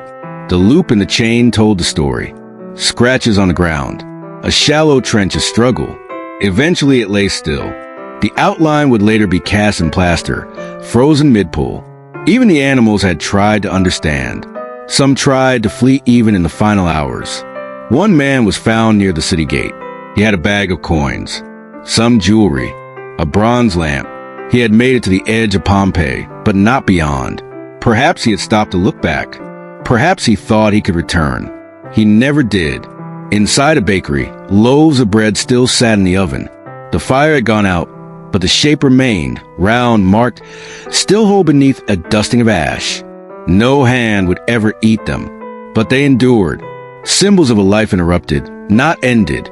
By dawn, there were no more footsteps, only the sound of the mountain still rumbling, and the whisper of ash falling into ash. No voices, no cries, no prayers. Pompeii had not burned. It had not exploded. It had been muffled, swallowed, gently, mercilessly. And yet, in that silence, something strange happened. The city was preserved, not out of mercy, but out of stillness. The ash sealed doors. It cocooned the dead. It shielded walls from time, colors from light, gestures from erasure. Pompeii did not vanish. It waited. When the ash settled, when the rumble stilled and the mountain grew quiet once more, Pompeii was gone. Not erased, not destroyed, but held in silence, in shadow, in a strange kind of reverence by the very force that had undone it. When the ash settled, when the rumble stilled and the mountain grew quiet once more, Pompeii was gone. Not erased, not destroyed, but held in silence, in shadow, in a strange kind of reverence by the very force that had undone it. For nearly 17 centuries, the city lay hidden beneath hardened ash and stone, the world above continuing on while Pompeii remained exactly as it had been that final day. The eruption had done more than bury a city. It had sealed it, preserved it, every table left set, every loaf in the oven, every mural untouched by sunlight, every step frozen mid-motion. When explorers first rediscovered Pompeii in the 18th century, they expected ruins. What they found was something different, something stranger. They found doorways still framed with charred wood. They found walls painted with the same vivid colors the Romans had once seen. They found inscriptions, not in grand Latin prose, but in the hurried, playful hand of everyday people. Graffiti scratched into plaster. Secundus likes to drink here. I was here. I had a good time. Beware the dog. It was not the language of epic poets or senators. It was the voice of people. Ordinary, unvarnished, and alive. In a villa near the city's edge, archaeologists uncovered a full dining room, couches for reclining guests, platters still resting where they'd been placed, a mosaic floor so intricate and intact that it seemed as though the host might return at any moment, pour wine, and welcome guests with a nod. In the Villa of the Mysteries, entire walls were coated with frescoes, lifelike and expressive, showing women in ritual, musicians playing, a whip raised in the middle of a dance. The paint had not faded. The figures still held the same expressions they had 17 centuries earlier. The city was not ruins. It was a memory, vividly intact. One of the most haunting discoveries came not from architecture, but from absence. When researchers found hollow spaces in the hardened ash where bodies had once been, they poured plaster inside. And when the plaster hardened, they saw something few were prepared for. People, not skeletons, but the shape of people, curled in fear, clutching children, shielding faces. A woman with her arm wrapped around a child. A man hunched over a bag of coins. A dog mid-struggle, its limbs twisted. They were not statues. They were moments caught between breath and stillness. Even tools were left as they had been. Blacksmith hammers beside the forge. A painter's brush dropped mid-stroke. A soldier's sandals by the door. Some of the public fountains still held coins dropped in for wishes that by then had long gone unanswered. And in a small bedroom, a wall inscription read simply, "Life is short. Enjoy it while you can." The irony was not lost on those who uncovered it. What makes Pompeii's preservation so powerful is not just the scale, but the intimacy. Unlike ruined temples or crumbling monuments, Pompeii shows us how people truly lived. It shows us the kind of bread they ate, the drinks they favored, the clothes they folded, the gods they feared. It shows us how they decorated children's rooms, how they organized kitchens, where they kept their sandals and combs in jars of perfume. It shows the private world, the invisible world, the parts of life history often forgets. Even the layout of the city remains. Streets still curve around the forum. Public baths remain identifiable by their changing rooms and intricate plumbing systems. Taverns can be found on nearly every corner, their countertops worn smooth by passing hands. And in homes, you'll find Lauraria, small household shrines. They're still there. Small niches in the wall with figures of gods and offerings long since turned to dust. But the gesture remains. The idea that protection could be invited, that a home could be made sacred, that daily life was always connected to something greater. And then there are the things that make us pause. A set of surgical tools in a doctor's home, advanced, efficient, familiar in shape. A wine list scratched into a wall, indicating both quality and price. The graffiti that mimic modern conversations. A caricature of a politician drawn by a bored citizen. A charcoal sketch of a gladiator with the word hero beneath it. Even advertisements, bold, blocky, persuasive. So much of it could have come from today. Only the medium had changed. The lives had not. In preserving Pompeii, the ash also preserved a mirror, not of greatness or power, but of normalcy, of moments so small they would have otherwise been lost. Like the echo of laughter in a courtyard or the creak of a chair before a shared meal. It preserved sandals worn through on one side, teeth showing evidence of poor diets and sweet indulgences, a cup cracked and carefully mended. These were not the lives of emperors. They were the lives of everyone else. And they mattered. Perhaps that is what makes Pompeii so haunting. It did not die with grandeur. It did not fall to war or plague or revolution. It was simply stopped, mid-sentence, mid-motion, mid-thought, and left behind, like a sigh still hanging in the air. Today, visitors walk the streets of Pompeii, hearing their own footsteps echo where others once ran. They touch stone worn smooth by ancient hands. They peer into rooms left as they were, rooms that held fear, routine, rest, and hope. And in that stillness, they feel it, the lives behind the walls, the stories beneath the ash, the breath that once filled every space. The city is not silent. It only speaks more softly now. They say the ash fell for 18 hours, not in one violent storm, but in relentless waves, first fine and gray, then coarse and hot. It filled the air, the lungs, the silence. When the column above Vesuvius finally collapsed, it sent pyroclastic surges racing down its flanks. Clouds of fire, gas, and pulverized stone, moving faster than any human could run. These were not flames in the traditional sense. They were walls of superheated death, traveling at hurricane speed, glowing not with light, but with the fury of a mountain exhaling its buried rage. And yet, in Pompeii, the destruction did not look like fire. It looked like stillness. There were no streets left when it ended, only undulating fields of hardened ash. Rooftops flattened, walls melted inward. The famous amphitheater had become a gentle slope.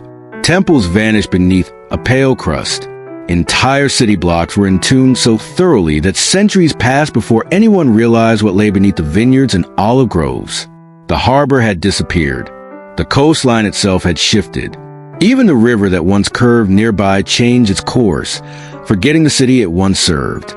Nature did not just destroy Pompeii. It reshaped the world around it to forget Pompeii had ever existed. But the ash, paradoxically, remembered. It hardened like plaster, sealing rooms in vacuum-tight silence. Without oxygen, without light, without wind or insects or time, organic material held its shape. Even wooden beams survived in place, their outlines crisp as if ready to creak once more. Beds, bowls, sandals, even eggs, still round and intact in kitchens where breakfast had never been made. Grain still sat in storage urns. Wine still rested in amphorae. Olive oil still glistened faintly in glass bottles, caught mid-use on the floor of a kitchen. When modern archaeologists dug into this crust, it was not with triumph, but with awe. To excavate Pompeii is to trespass into the final breath of a city. To peel back the ash is to wake the sleeping. The shape of time is visible here, in how a door remained ajar, in how a curtain lay crumpled on the floor, in how a table had been laid for a meal that was never eaten. The city did not die with fanfare. It faded. It folded in on itself, not with fire and ruin, but with a quiet sigh of surrender beneath the weight of time turned solid. One room in particular tells this with unbearable intimacy. In the House of the Garden, there is a triclinium, a Roman dining room, that had been under renovation. Paint buckets were found nearby. A ladder, a half-finished fresco of Narcissus, still outlined in red. Someone had been preparing this room, planning for beauty, working toward tomorrow. But tomorrow never came. The painter never returned. The plaster dried without pigment. The brush lay undisturbed in a pot of ash-hardened lime water. The Narcissus fresco stares at its own reflection still, forever unfinished, forever waiting. Elsewhere, the horrors are softened by their silence, but they remain in the Stabian baths. Skeletons were found in the changing rooms, people who had sought shelter in walls that could not save them. They had not been burned. They had been overwhelmed by heat, their bodies leaving behind only the hollows and ash that archaeologists filled centuries later with plaster. A family of 4 was found in a garden, their hands intertwined. A man crouched near the city gate with a tool belt still on his waist.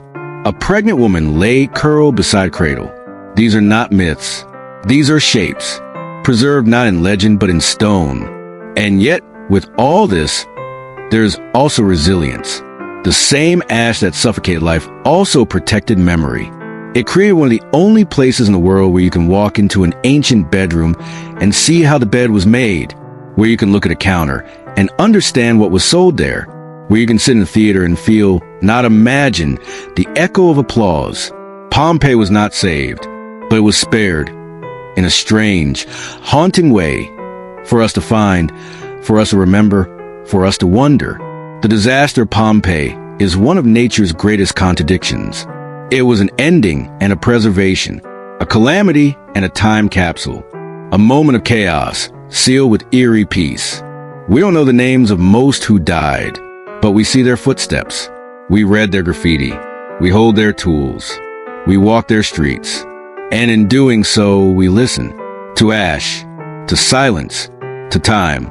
It began with a shovel, not a grand expedition, but a quiet dig, a project to reroute a water channel in the early 1700s. Laborers struck something unexpected: walls, still painted, pottery, a bronze statue. Then more and deeper, they had not stumbled upon just another ruin. They had opened a doorway to the ancient world. It began with a shovel. In 1738, workers digging near the town of Resina, south of Naples, struck stone. At first, they thought it part of a buried foundation, perhaps a wall, maybe a forgotten cellar. But as they dug further, they uncovered statues, columns, painted frescoes. They had not discovered ruins. They had discovered memory. Not long after, a nearby site yielded similar surprises: oddly preserved walls and vivid art buried beneath layers of hardened ash and volcanic tuff. It wasn't long before someone said the word. Pompeii, the city once lost, had begun to stir again, not with sound, but with silence giving way to recognition. In the centuries since, the rediscovery of Pompeii has unfolded slowly, layer by layer, like a hand brushing dust from a forgotten face. Early excavations were rudimentary and often reckless. Wealthy Europeans, fascinated by the classical past, ordered digs to recover statues and treasure, more interested in trophies than in preservation. Entire frescoes were removed and shipped off to palaces. Artifacts were cataloged with little care. Some walls collapsed due to hasty removal of volcanic material. The ash that had preserved Pompeii for millennia was sometimes treated as an inconvenience. But even then, the city refused to stay hidden. In time, the practice of archaeology matured. By the 19th century, scholars began to treat Pompeii not as a core of classical art, but as a living city paused in time. They mapped its streets, named its villas, labeled its houses by inscription: House of the Faun, House of the Tragic Poet, House of the Surgeon. They pieced together patterns of life: where grain was stored, how water was channeled, how meals were prepared, how gods were worshipped. They listened to the echoes of footsteps in the stone-paved streets and read graffiti, as if deciphering whispered thoughts from 2,000 years ago. Perhaps the most haunting moment of rediscovery came with the development of plaster casting. In the mid-1800s, Giuseppe Fiorelli noticed strange hollow spaces in the ash layers, places where someone had once been, but no longer was. He realized these voids were the shapes of decomposed bodies, left behind in the hardened ash. He filled them with plaster. What emerged were not skeletons, but the final moments of human lives. A mother curled around her child. A man sprawled on the floor. A slave still chained. A dog mid-motion. These were not abstractions. They were real, intimate, eternal. Pompeii had not only preserved objects, it had preserved people, their gestures, their fear, their humanity. Today, as you walk through the excavated streets of Pompeii, it's not the grandeur that stays with you, not the temples or columns or frescoes, though all are there. It's the small things: the counter of a bakery, still worn smooth, a doorway with a child height scratched in, A mural of Venus rising from a scallop shell, smiling slightly. A simple wooden shutter, charred but intact, still hanging from rusted hinges. Pompeii doesn't dazzle. It lingers. The rediscovery of Pompeii did more than recover a lost city. It changed how we see history. Before Pompeii, most knowledge of the Roman world came from texts, the writings of senators, poets, generals. But Pompeii offered something different, the voice of the ordinary, the texture of daily life. Not what the powerful said, but what the people did, how they cooked, how they slept, how they loved, how they feared, what they wrote on the walls when no one was watching. In Pompeii, history is not a story told from above. It's a breath caught at street level. Pompeii also gave the world a lesson in fragility. The city had been full of confidence, its architecture bold, its baths complex, its economy bustling, its people sure that tomorrow would come. But tomorrow had not come. And in the absence of future, they left behind an unfiltered past. Not polished or rewritten, but honest and raw. Rediscovery meant more than finding buildings. It meant remembering what could be lost in a moment, what might be buried without warning, and what might still be found, if only we listen. Today, preservation efforts continue. New technologies are used to scan and stabilize structures. Frescoes are digitally mapped. Archaeologists study food residue in pots to learn how recipes were prepared. Historians trace names found in graffiti to connect stories once separated by time. And still, parts of Pompeii remain unexcavated. Not because they are forgotten, but because they are waiting, safely held in ash, untouched by air, protected by the very disaster that once ended them. We've learned to listen to the city's silence, to walk gently, to remember that every stone is a sentence, every shadow a memory. Rediscovery is not a single moment. It's a process of unburying, of understanding, of connecting. Every time someone kneels in Pompeii's streets and places a hand on its ancient stones, the past breathes again, not as myth, but as truth. And so Pompeii reaches through the dust, not to speak loudly, but to remind us that time holds everything, even what we think is lost. Pompeii was not alone. When Mount Vesuvius erupted in 79 CE, it did not choose a single target.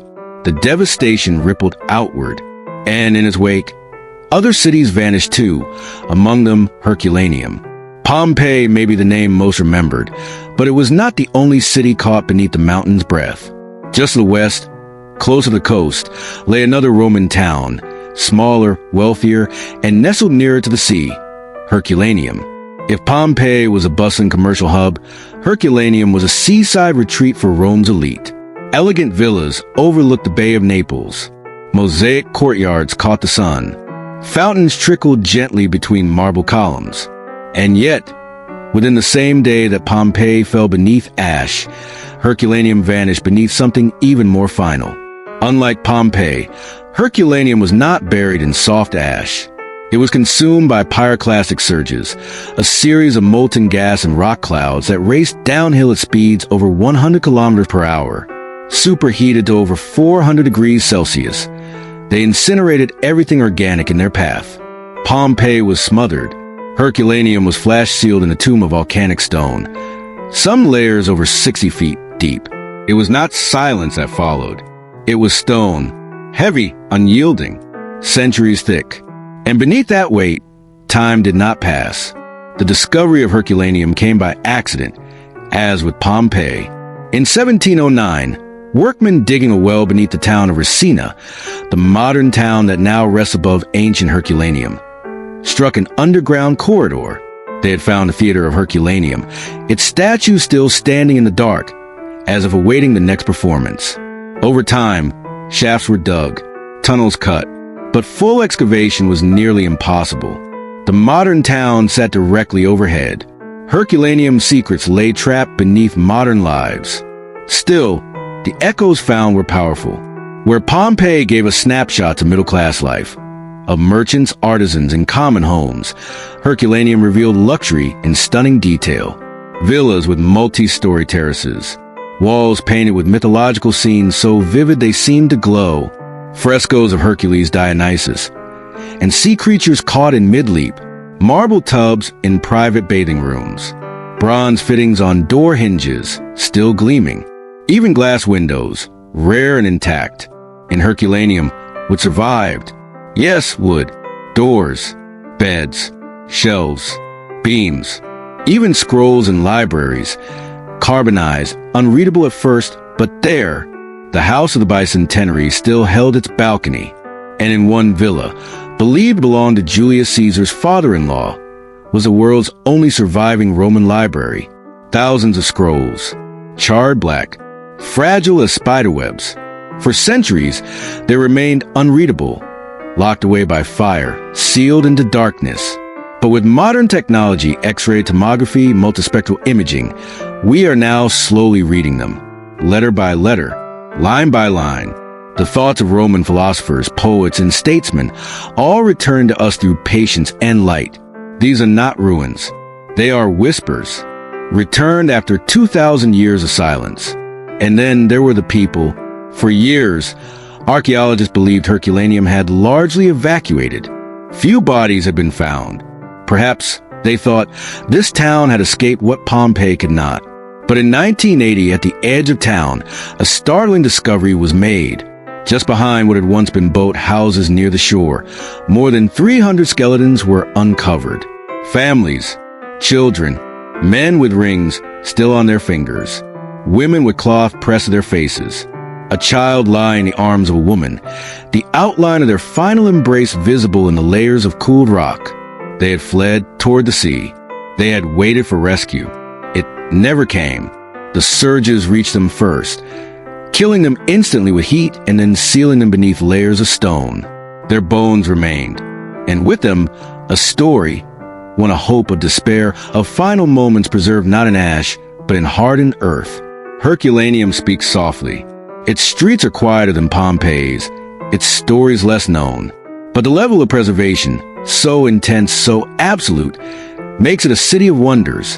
Here, you can see Roman beds, Roman stairs, Roman paint, Roman timber. You can walk beneath a portico and know that the beam above your head was shaped by Roman hands, that the paint still staining the ceiling was mixed in a Roman jar, that the step you walk on might have felt the weight of Roman sandals on the morning of the eruption. Other towns were buried too, Stabi, Aplantis, Boskorial, each offering their own glimpse into that day.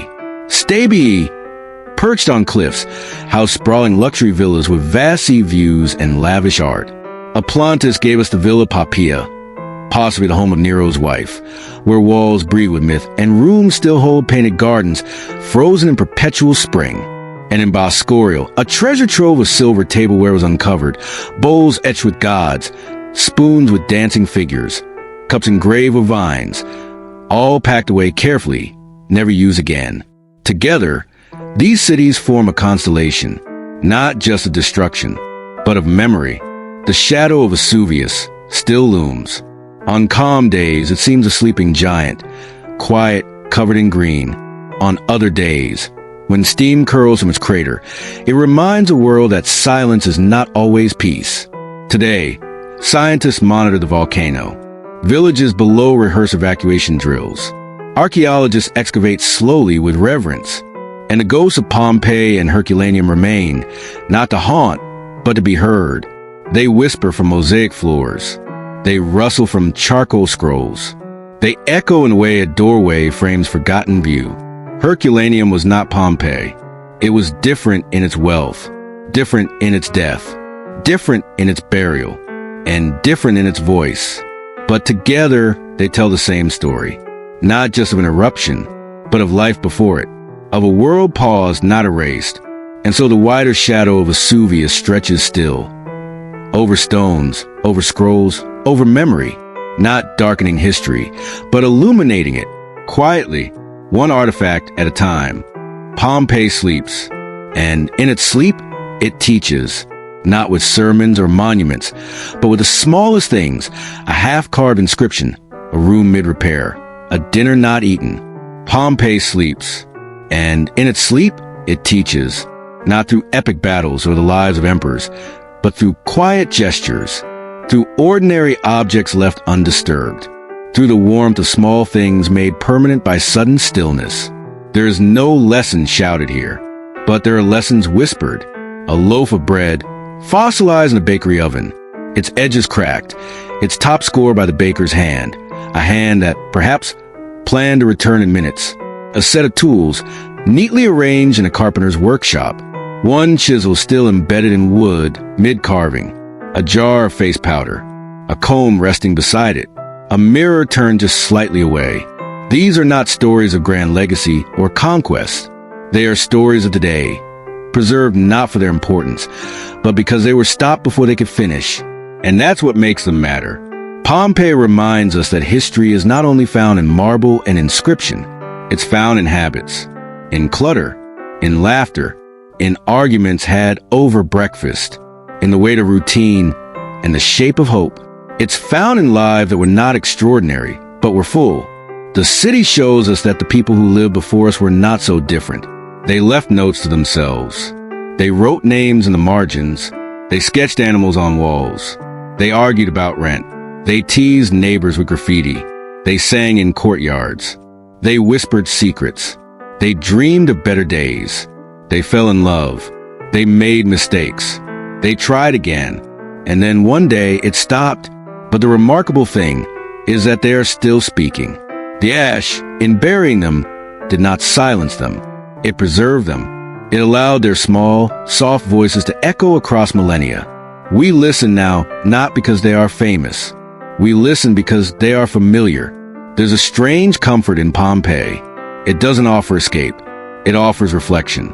A reminder that time, however vast, always loops inward. That what we feel, joy, worry, love, exhaustion, was felt before and will be felt again. That the distance between us and them is not measured in centuries, but in shared moments. You see it in the graffiti. Health to the drinker. Beware dog. I was here. Simple phrases. Jokes. Warnings. Claims to space. Not unlike what we write today. Pompeii doesn't feel ancient. It feels recent. Recent enough that you can imagine standing in a doorway, looking out at the same sky. Recent enough to feel like a conversation paused, not ended. Even the tragedy feels familiar, because it came so suddenly, because no one expected it, because the day began like any other. Pompeii reminds us that life is fragile, but it does so gently. It doesn't press the horror.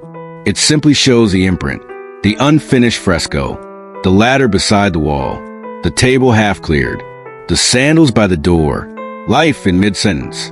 And still, beneath all that, there is peace. There's quiet in Pompeii, not just the silence of a city without voices, but a calm deeper than that, a stillness of acceptance. The way trees now grow through courtyards, the way sunlight now spills through roofs once whole, the way birds nest in the same walls that once echoed with festival music. Time has softened everything, even grief. Today, people from around the world walk those streets. They tread slowly, speak quietly. They place hands on stone that was once warm with the sun of that final morning. They don't rush. They pause in rooms that feel both empty and full of memory, full of presence, full of questions. And they carry something back with them, a kind of reverence, a sense that life, the small, daily, unnoticed life, matters more than we know. In Pompeii, death was not loud. It was sudden. And then it was still, but in that stillness, a kind of timeless life remains. Not heroic, not tragic, just real. And because it was real, it remains. There's a phrase carved into one of the walls in the House of the Golden Bracelet. Enjoy life, for tomorrow's uncertain. A phrase ancient and modern all at once. A reminder not of fear, but of presence. To see the morning, to taste the bread, to hold the hand beside you, to notice the pattern of light on a stone floor, to finish the sentence. Pompeii is not just about the end. It's about the pause, the breath between moments, the space where memory is kept, where time for once didn't pass. It stopped and waited for us. Conclusion, the ashes whisper still. You've walked far tonight, from the cold stones of a villa floor to the roaring heat of the arena, From the cool marble of a senator's atrium to the trembling sky above Pompeii, you've seen what the powerful rarely noticed, and what time has refused to forget. You stood beside the sandals of a Roman slave, worn thin by hours of unseen work. You've marched with Spartacus through mud and memory. You've sipped wine beneath a flickering lamp in a room full of quiet schemes. And you sat at the edge of a city lost to fire and time, where even silence speaks. And now here you are, the journey behind you, the echoes still soft in your ears. History does not always shout. Sometimes it hums. Sometimes it whispers. Sometimes it simply waits until someone like you is ready to listen. Perhaps what lingers most are not the grand names or the tragic ends, but the simple details, the jug of water, the worn threshold, the word scrawled on a wall, the moment just before sleep when the body softens and the past feels near. These small things are where history rests and where we find ourselves again. So if your eyes are heavy now, let them close. Let the stone roads fade. Let the voices quiet. You've seen enough for one night. And beneath the ash, the world sleeps still. Not gone, not forgotten. Just waiting, gently, patiently, beneath layers of time, for another soul to come wandering, slowly, softly, in search of stories. Once again, if you like this video, don't forget to like and subscribe so we have more motivation to produce better quality products. And now, good night. May your dreams carry you gently onward, to the past, to the present, and peacefully to rest.